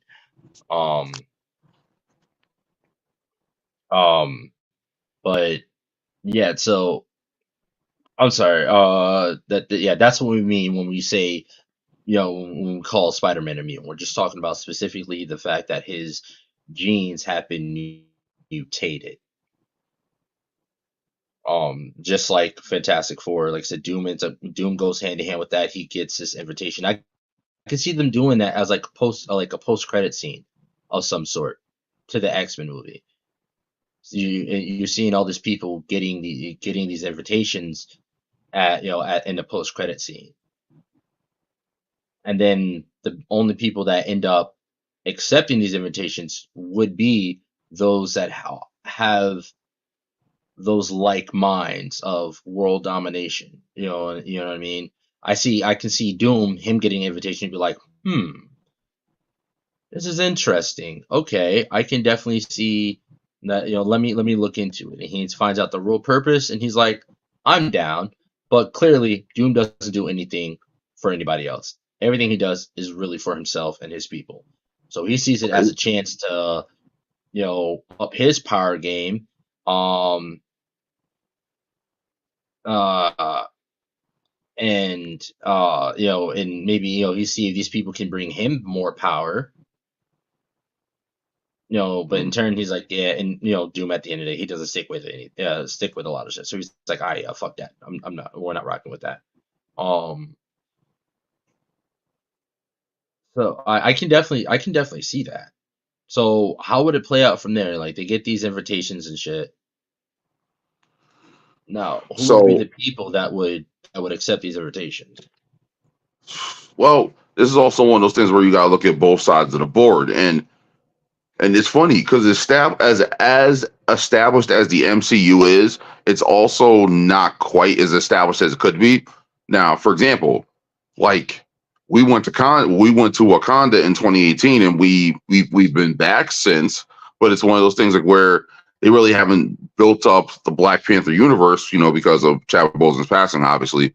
But the Panther had, yes, the Panther had his own Rose Gallery, which are also a bunch of extremely dangerous and wild people too. I mean, most of Iron Man's enemies have been killed, with the exception of Justin Hammer, who is in Slap. What is the prison called? Seagate. Yep. Seagate. So yeah, Blackgate, Justin. Blackgate. No, Blackgate DC. Oh, Blackgate is DC. My bad. Yeah. Yeah. So I won't Seagate, say. yep. Yeah. So Justin Hammer, who was extremely rich and well off, who was a weapons developer. So it's I could foresee him getting one. Baron Zemo. And let's not forget that they just made what's her name? Carter. Yes. Yes. How she's the power broker now. So only Lord knows who she's in bed with. Ooh. With the access to the tech and the weapons and everything else.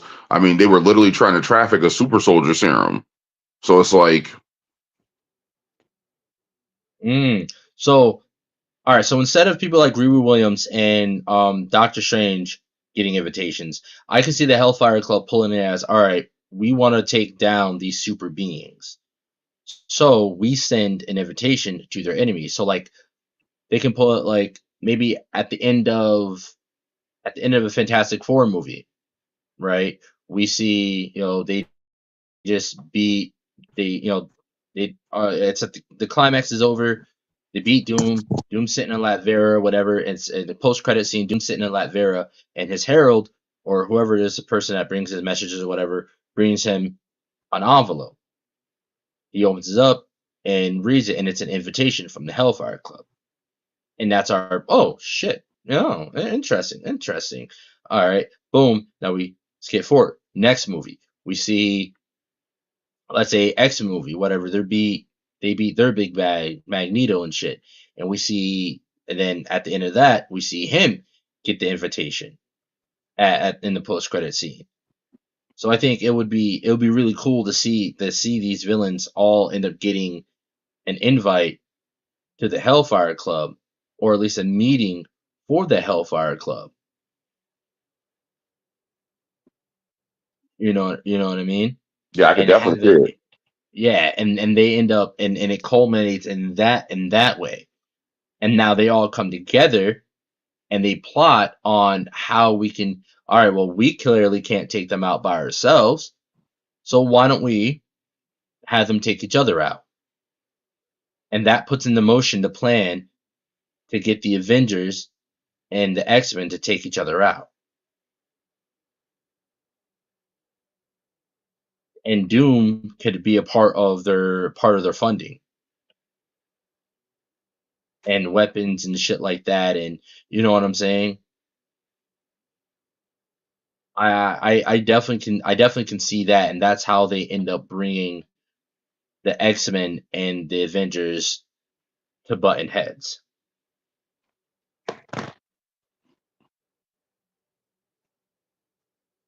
And again, this is all within this new post Deadpool Wolverine universe.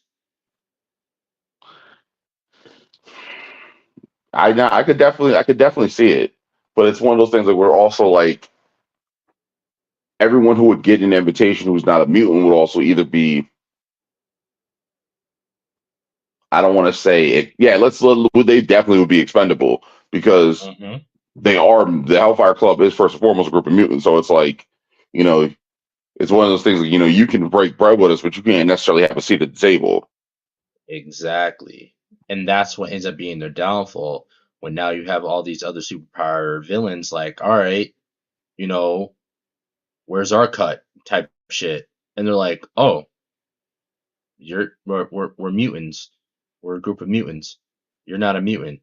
You don't get a cut. You know what I mean? You don't get a seat at the table. You're someone that we just use for what we need. We use just for what we needed. You're not a mutant. You can't sit at this table. The fuck you thinking? Nigga, go through the back door type shit. Oh my god. I don't know. That's oof. See now, man. Listen. See, here comes Power Farrakhan, and he's sober. Here comes Power Farrakhan, ladies and gentlemen. No, I wasn't even gonna go there. I wasn't even gonna go there. Oh, but no, I He said definitely feel back like, door. You nigga. yeah, bro. That's what it is. That's what it is. You can That serve a explains dinner, perfectly. but you eat over there. You eat in the basement type shit. Oh, they gave him Because you the know. Franklin treatment. He can sit at the table with the rest of the peanuts, but he's got to be on the opposite side. Oh no! Oh no! Damn! Oh damn! Not the Franklin treatment. Pretty much, it's like nah. Y'all can sit at the kiddie table. Y'all sit at the kids table.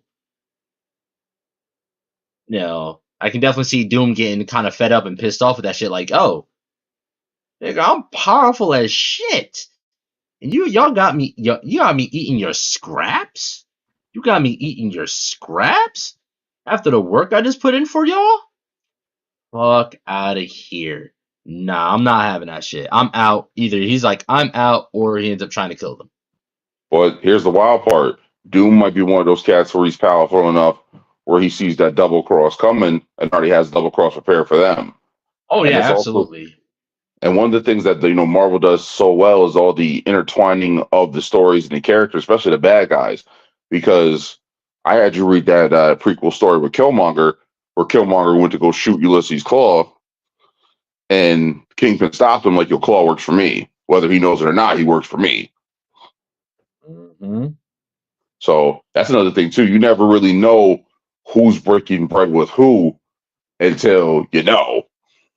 Yeah, and I will like that. I would like them to do more of that within the MCU. Especially they have to do more of that. Especially if they decide to expand, wider and start incorporating all these other groups.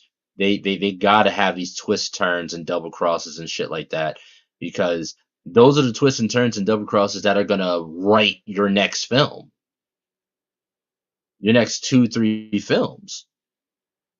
That's how comics have run, and that's how they need to run the universe, the same way the comics are run. You know what I mean?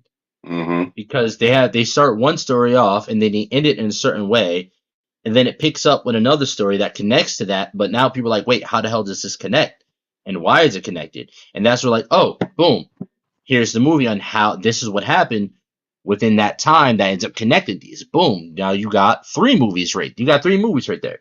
Got the beginning, the end, and then you drop them, hit them with the middle, and they're like, oh, okay, now that makes sense. Oh shit, this is bigger than I thought it was. Because that's what they did with the Infinity Saga. There were so many twists and turns, and it's like, oh, wait, that's that. No, this is that. Oh, and now this builds into this, and then this goes into this, and that's how they need to run MCU. They need to run it as if they're making live, because they are making live action comics. So the storyline needs to run as if they are doing a comic. At least that's my opinion. That's what I think. That's how I feel about it.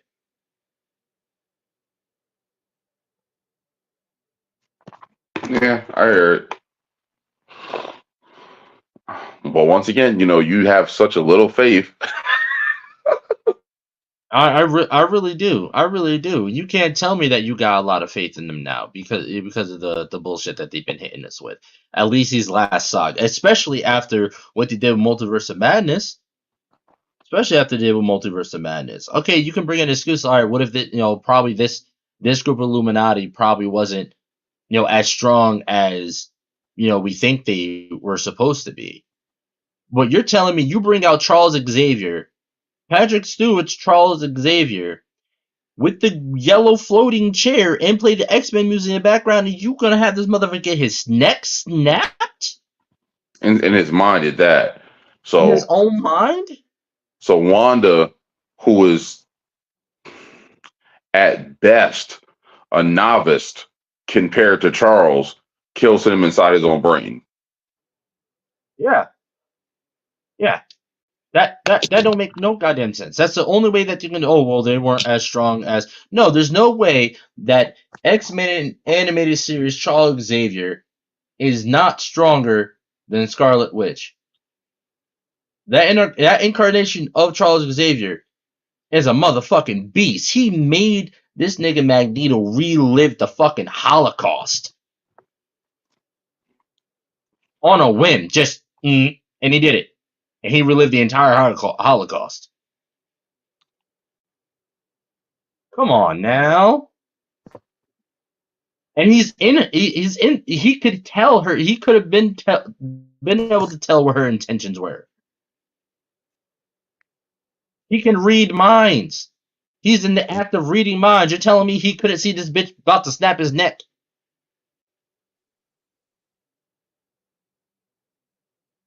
Apparently, he did not. I know he's old, but he's not fucking senile. Eh. I mean, in Logan, he was senile, yes.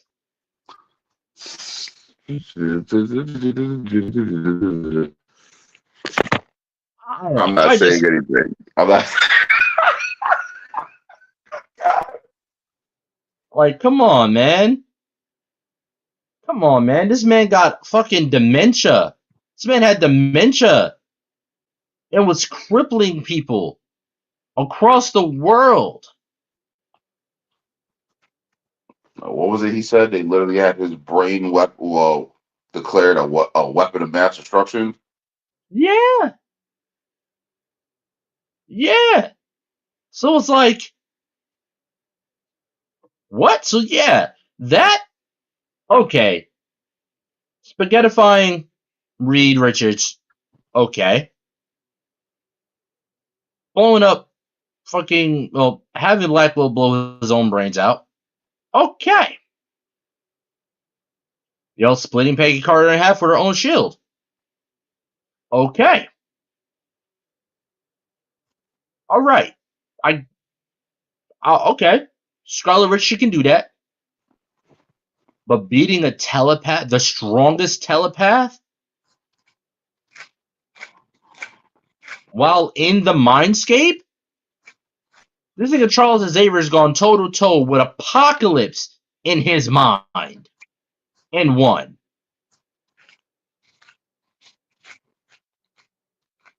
I don't believe that shit. I can't co-sign that shit. That's what it is. It's a load of shit. So yeah, no, my faith in what they are doing right now is very much shooketh.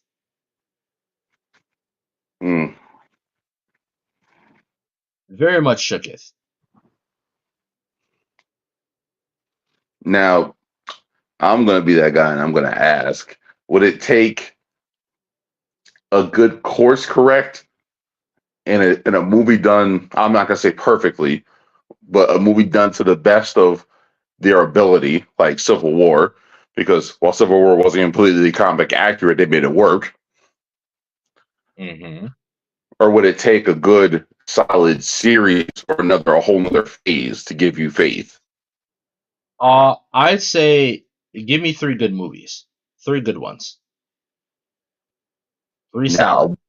Are we solid talking ones. Are we talking a trilogy or are we talking progressive story back to back? Because as far as trilogy goes, and there's only a handful of trilogies I can actually name off the top of my head that actually got progressively better. Because that curse of the third movie. Mm-hmm. Yeah, that curse of the third movie's been kind of biting them in the ass. That's across cinema, period. Mm-hmm. I mean, as far as the MCU goes, I think the Iron Man's got progressively worse. I Mhm. think the Thor's got the only good Thor is Ragnarok. I love all the Captain Americas. Period. Yeah, There's honestly, yeah. I haven't I haven't seen any bad Captain Americas. Speaking of Captain America, once hold on, we'll get to that after. We'll get to that after. For me, I would say it would take three good movies. Doesn't matter if they're trilogy or they're just like three good movies. but So let's say, here's the thing though. There is no series in the MCU outside of Captain America in the actual Avengers movies that have a good trilogy. exactly. So they'd have to do so. All right, so Deadpool and Wolverine has to be good. That Fantastic Four movie has to be good. And then, um, what was another one that's coming out? Uh, Yo, what is the story with the Thunderbolts? I don't know. I don't know. They haven't said anything about it in a while. Um, I would like the next Captain America movie to be good, but from what I'm hearing is that they just had to go back into reshoots because everyone walked out of the test screening. Really? Yeah, yeah. But again, at the same time, you're bringing a black Captain America.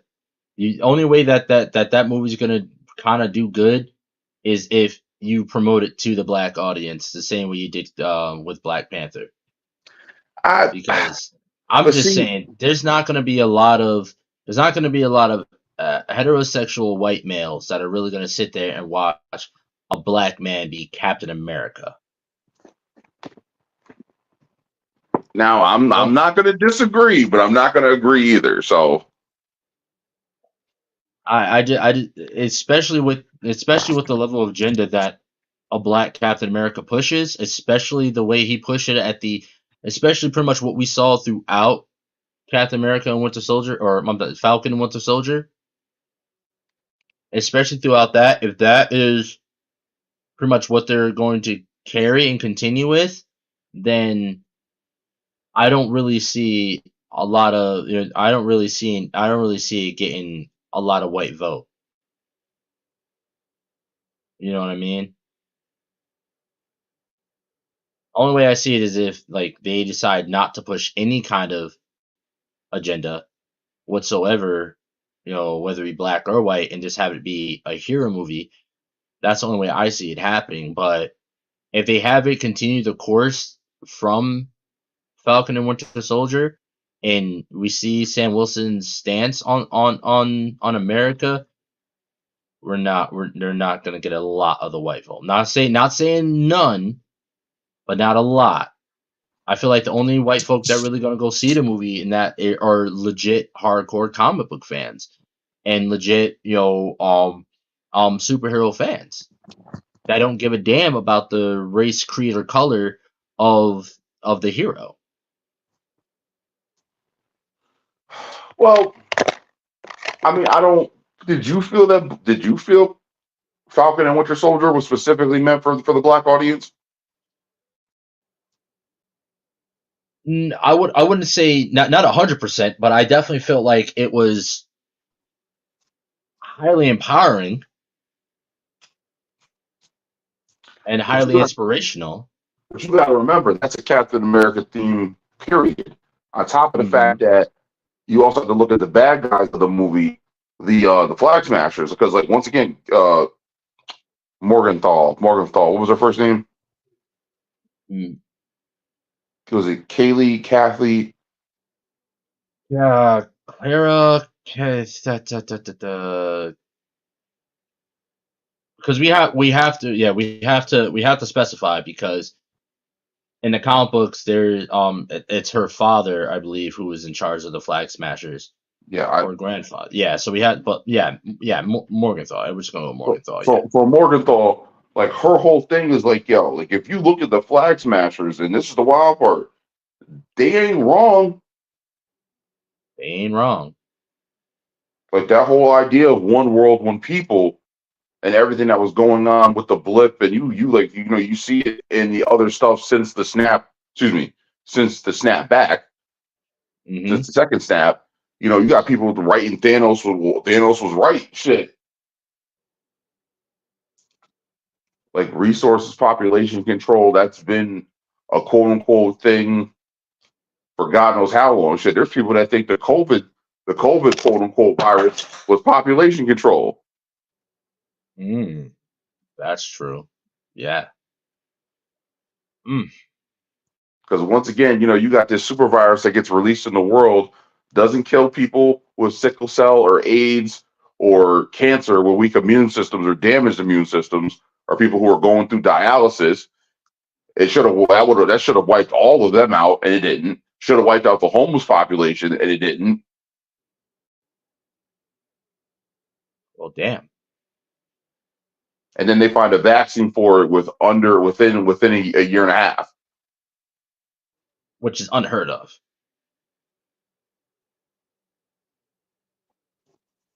Yeah, so I with that, I mean, I guess I could see it, but like what I want to know was what was so bad with that test screening that niggas said I'm out. They didn't even finish it and just walked out. Well, once again, it could be several things. It could be the pacing of the story. It could be the way the movie is shot. It could be the fact that Sam Wilson is not a super soldier. Like that right there could turn people off. Granted, but Sam Wilson in the comic books when he did become Captain America, he had the comic had like the same kind of pushback against it. Because of course, look at the time that they made him Captain America. So, I mean, you're right. There are a lot of variables to go into it. I don't know. I just hope that it is really just the movie was shot, poorly, or there was something wrong with the story or something like that. But yeah, no, I for my faith to be restored, I'll give it 3 good movies. 3. Maybe I might settle with 2, but I need 3. Like DC, it's gone. I have zero faith in Warner Brothers that they're gonna produce a good DC movie ever again. And that's a big statement. Ever again. Because Blue Beetle was good. It was all right, but like it wasn't. No, I wouldn't say good. It was all right. It was all right. It was par. It was par. We don't talk about Bruno. Flashpoint, absolute dog shit. And not like Chihuahua dog shit. I'm talking about like big fucking Beethoven dog size, like Cane Corso size dog shit, horse shit, or fucking elephant shit. Now, what takes the largest shit in the world? Wow, that's pretty shitty, Power, pretty shitty. But no, I get where you're going. But let's also look at the good ones. Let's also look, Aquaman, the first Wonder Woman. Yeah, that's 2. And we're talking 2 good ones out of the old regime. The second Suicide Squad. 3 out of the actually no, James Gunn didn't James Gunn do that one? Yes. Yeah, so I don't count that. I count that new regime. Okay, the original Shazam. Yeah, the first one. Okay, I'll give him that. I thought Black Adam was fun. Man, fuck Black Adam. Okay. I am not a Black Adam fan. I'm sorry. Everybody's on Black Adam's dick. I am not a Black Adam fan. Like I said, I'm not a fan either, and I wasn't a fan of the movie. I just thought it was alright. It was good. It was another par movie. Above par, they only really got above par for old regime. They only got 2. 3. Sorry, including the first Shazam. If you say so. Hold on. And I didn't necessarily hate Man of Steel. It was just one of those things. For every one thing they did right, there's something else they could have did better. Yeah, man. I didn't think Man of Steel was bad at all. I enjoyed watching it. And it's something that if it was on, I'd check it out. I'd watch it again. So I don't know. I just they got to do better. They got to restore faith. Like I just don't want them to end up like DC, where what the fuck did DC just announce? Warner Brothers. Warner Brothers did some shit, and it's like I was talking to Jag earlier today, and I was like, yeah, fucking yeah, like these Warner Brothers, they're just sitting there like, oh, look what I did, look what I did. No, that's not good. They're not doing good things. Stop that. They're sitting there having their own little circle jerk. They're like jerking themselves. Like, look what I can do. Look what I can do. No, stop it. I don't want to see that. Nobody wants to see that. Nobody wants that. What are you doing? Put that down. Take it out of your hand. Like the shit that Warner Brothers is doing, I made the connection that like the shit that Warner Brothers is doing is like they're laying on a bed, bent over backwards, sucking their own dick. Oh. Well, yeah, yo. Hey, yo. Yeah. The shit that they're doing, it's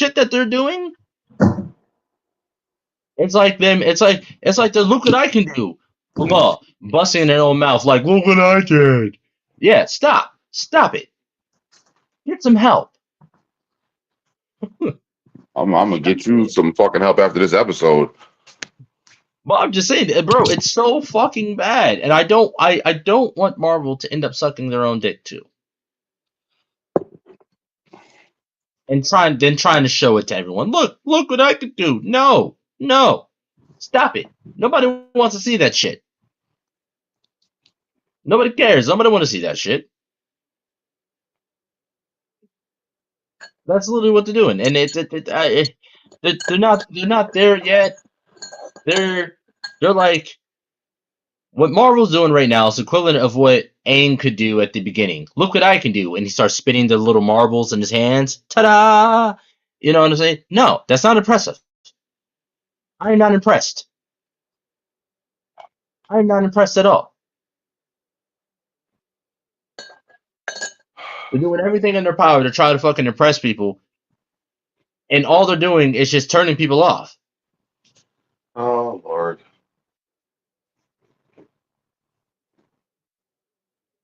I don't know.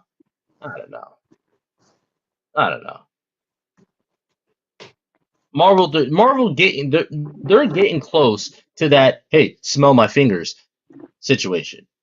Whoa. Nobody want to smell Hey, that yo. shit. Hey, yo. Am I wrong? They're getting real close to that point. They're getting real close to this shoving shit in our faces and seeing, look what I did. Nobody cares. Nobody cares. Nobody want to see that shit. Nobody want to smell that shit. I just wanted to end the show off on that note, saying that Marvel, you need to do better. DC, you ain't shit. Well, Warner, clear, run it back. Warner Brothers, you ain't shit. Marvel, don't end up being shit like Warner Brothers. Because last time I did, Disney fucking up on a lot of shit. They fucking up in Marvel. They were fucking up with Star Wars. Hopefully, the Acolyte is a bit of a redeeming factor. Yet they brought on the chick that, oh my god, they brought on the chick that did the Wonder Woman movies to do a Star Wars movie as a writer and producer. This chick only has 13 credits. 13 professional credits. Majority of them are only like 2-3 episodes of a show. 2 of them were short films that are less than 30 minutes.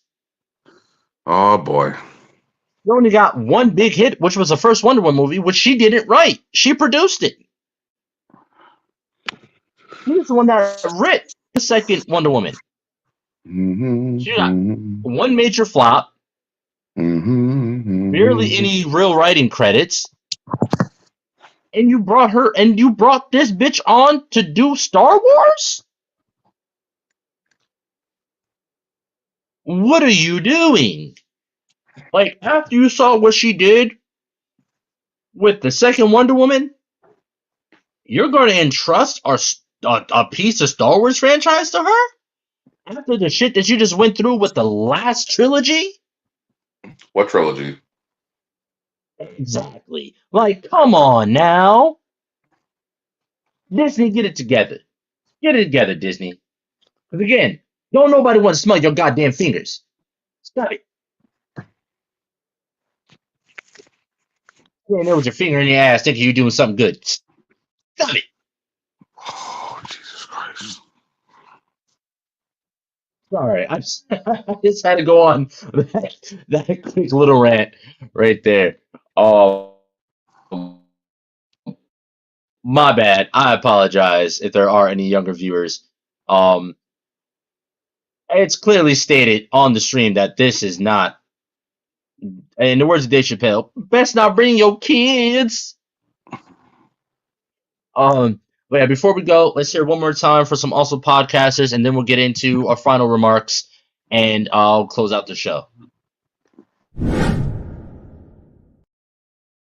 Going on, everybody, Lloyd Jones with Midnight Comics here, and we'd like to introduce you guys to our show, The Indie Breakdown, a show where we break down your favorite indie comic book characters' power, stats, and abilities, and get them ready for an eventual indie versus matchup.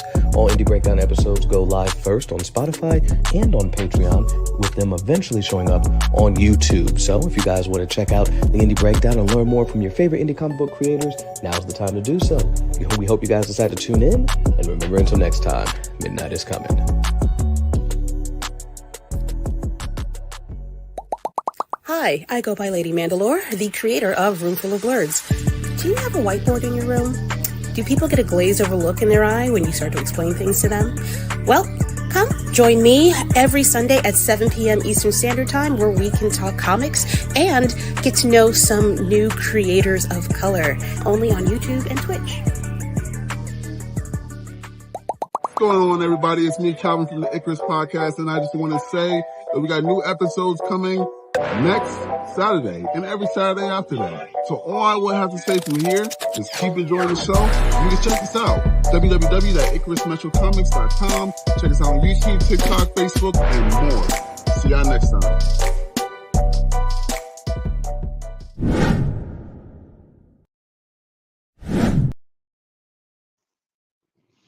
All right. And again, go check them out. Go check out our website, thesuperbreakdown.com. Check out WEnergydrink, w.gg. Then also, I just want to say, next month is Avatar April. We will be going over and breaking down multiple characters from the Avatar, The Last Airbender, and Legend of Korra universes, not the blue people. We'll be going over multiple characters throughout the month, as well as multiple bending styles, so on and so forth. So definitely tune in next month. We have a lot coming for you. Like I said, we got first of the month, dropping the Fuck Prep Time merch collection. Then on the 14th, we will be having an interview with the one, the only Demetrius Holt, also known as on Instagram as Hellspawn Cosplays. This man is an amazing cosplayer.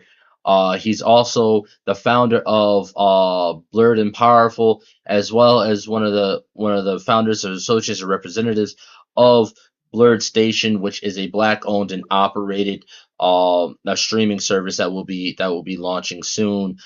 They just signed on 3 amazing Black actors: Michael J. White, his wife Jillian White, as well as the man, Mr. Nancy himself, Orlando Jones. So we're gonna be having an interview coming for you guys April 14th. So tune in. We will be starting promo for that soon, just so you guys can remember to tune in. But yeah, do you have any final words for the people?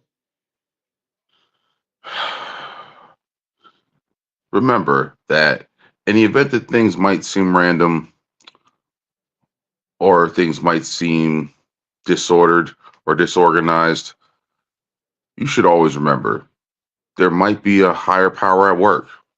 There might be an inner circle calling your name. There might just be a Hellfire Club manipulating the events around you. Good. Nice. Nice. For me, my final words to you guys: don't make nobody smell your fingers. I'm joking. I'm joking. I'm joking. I'm joking. I'm joking. I'm joking. I mean, don't do that.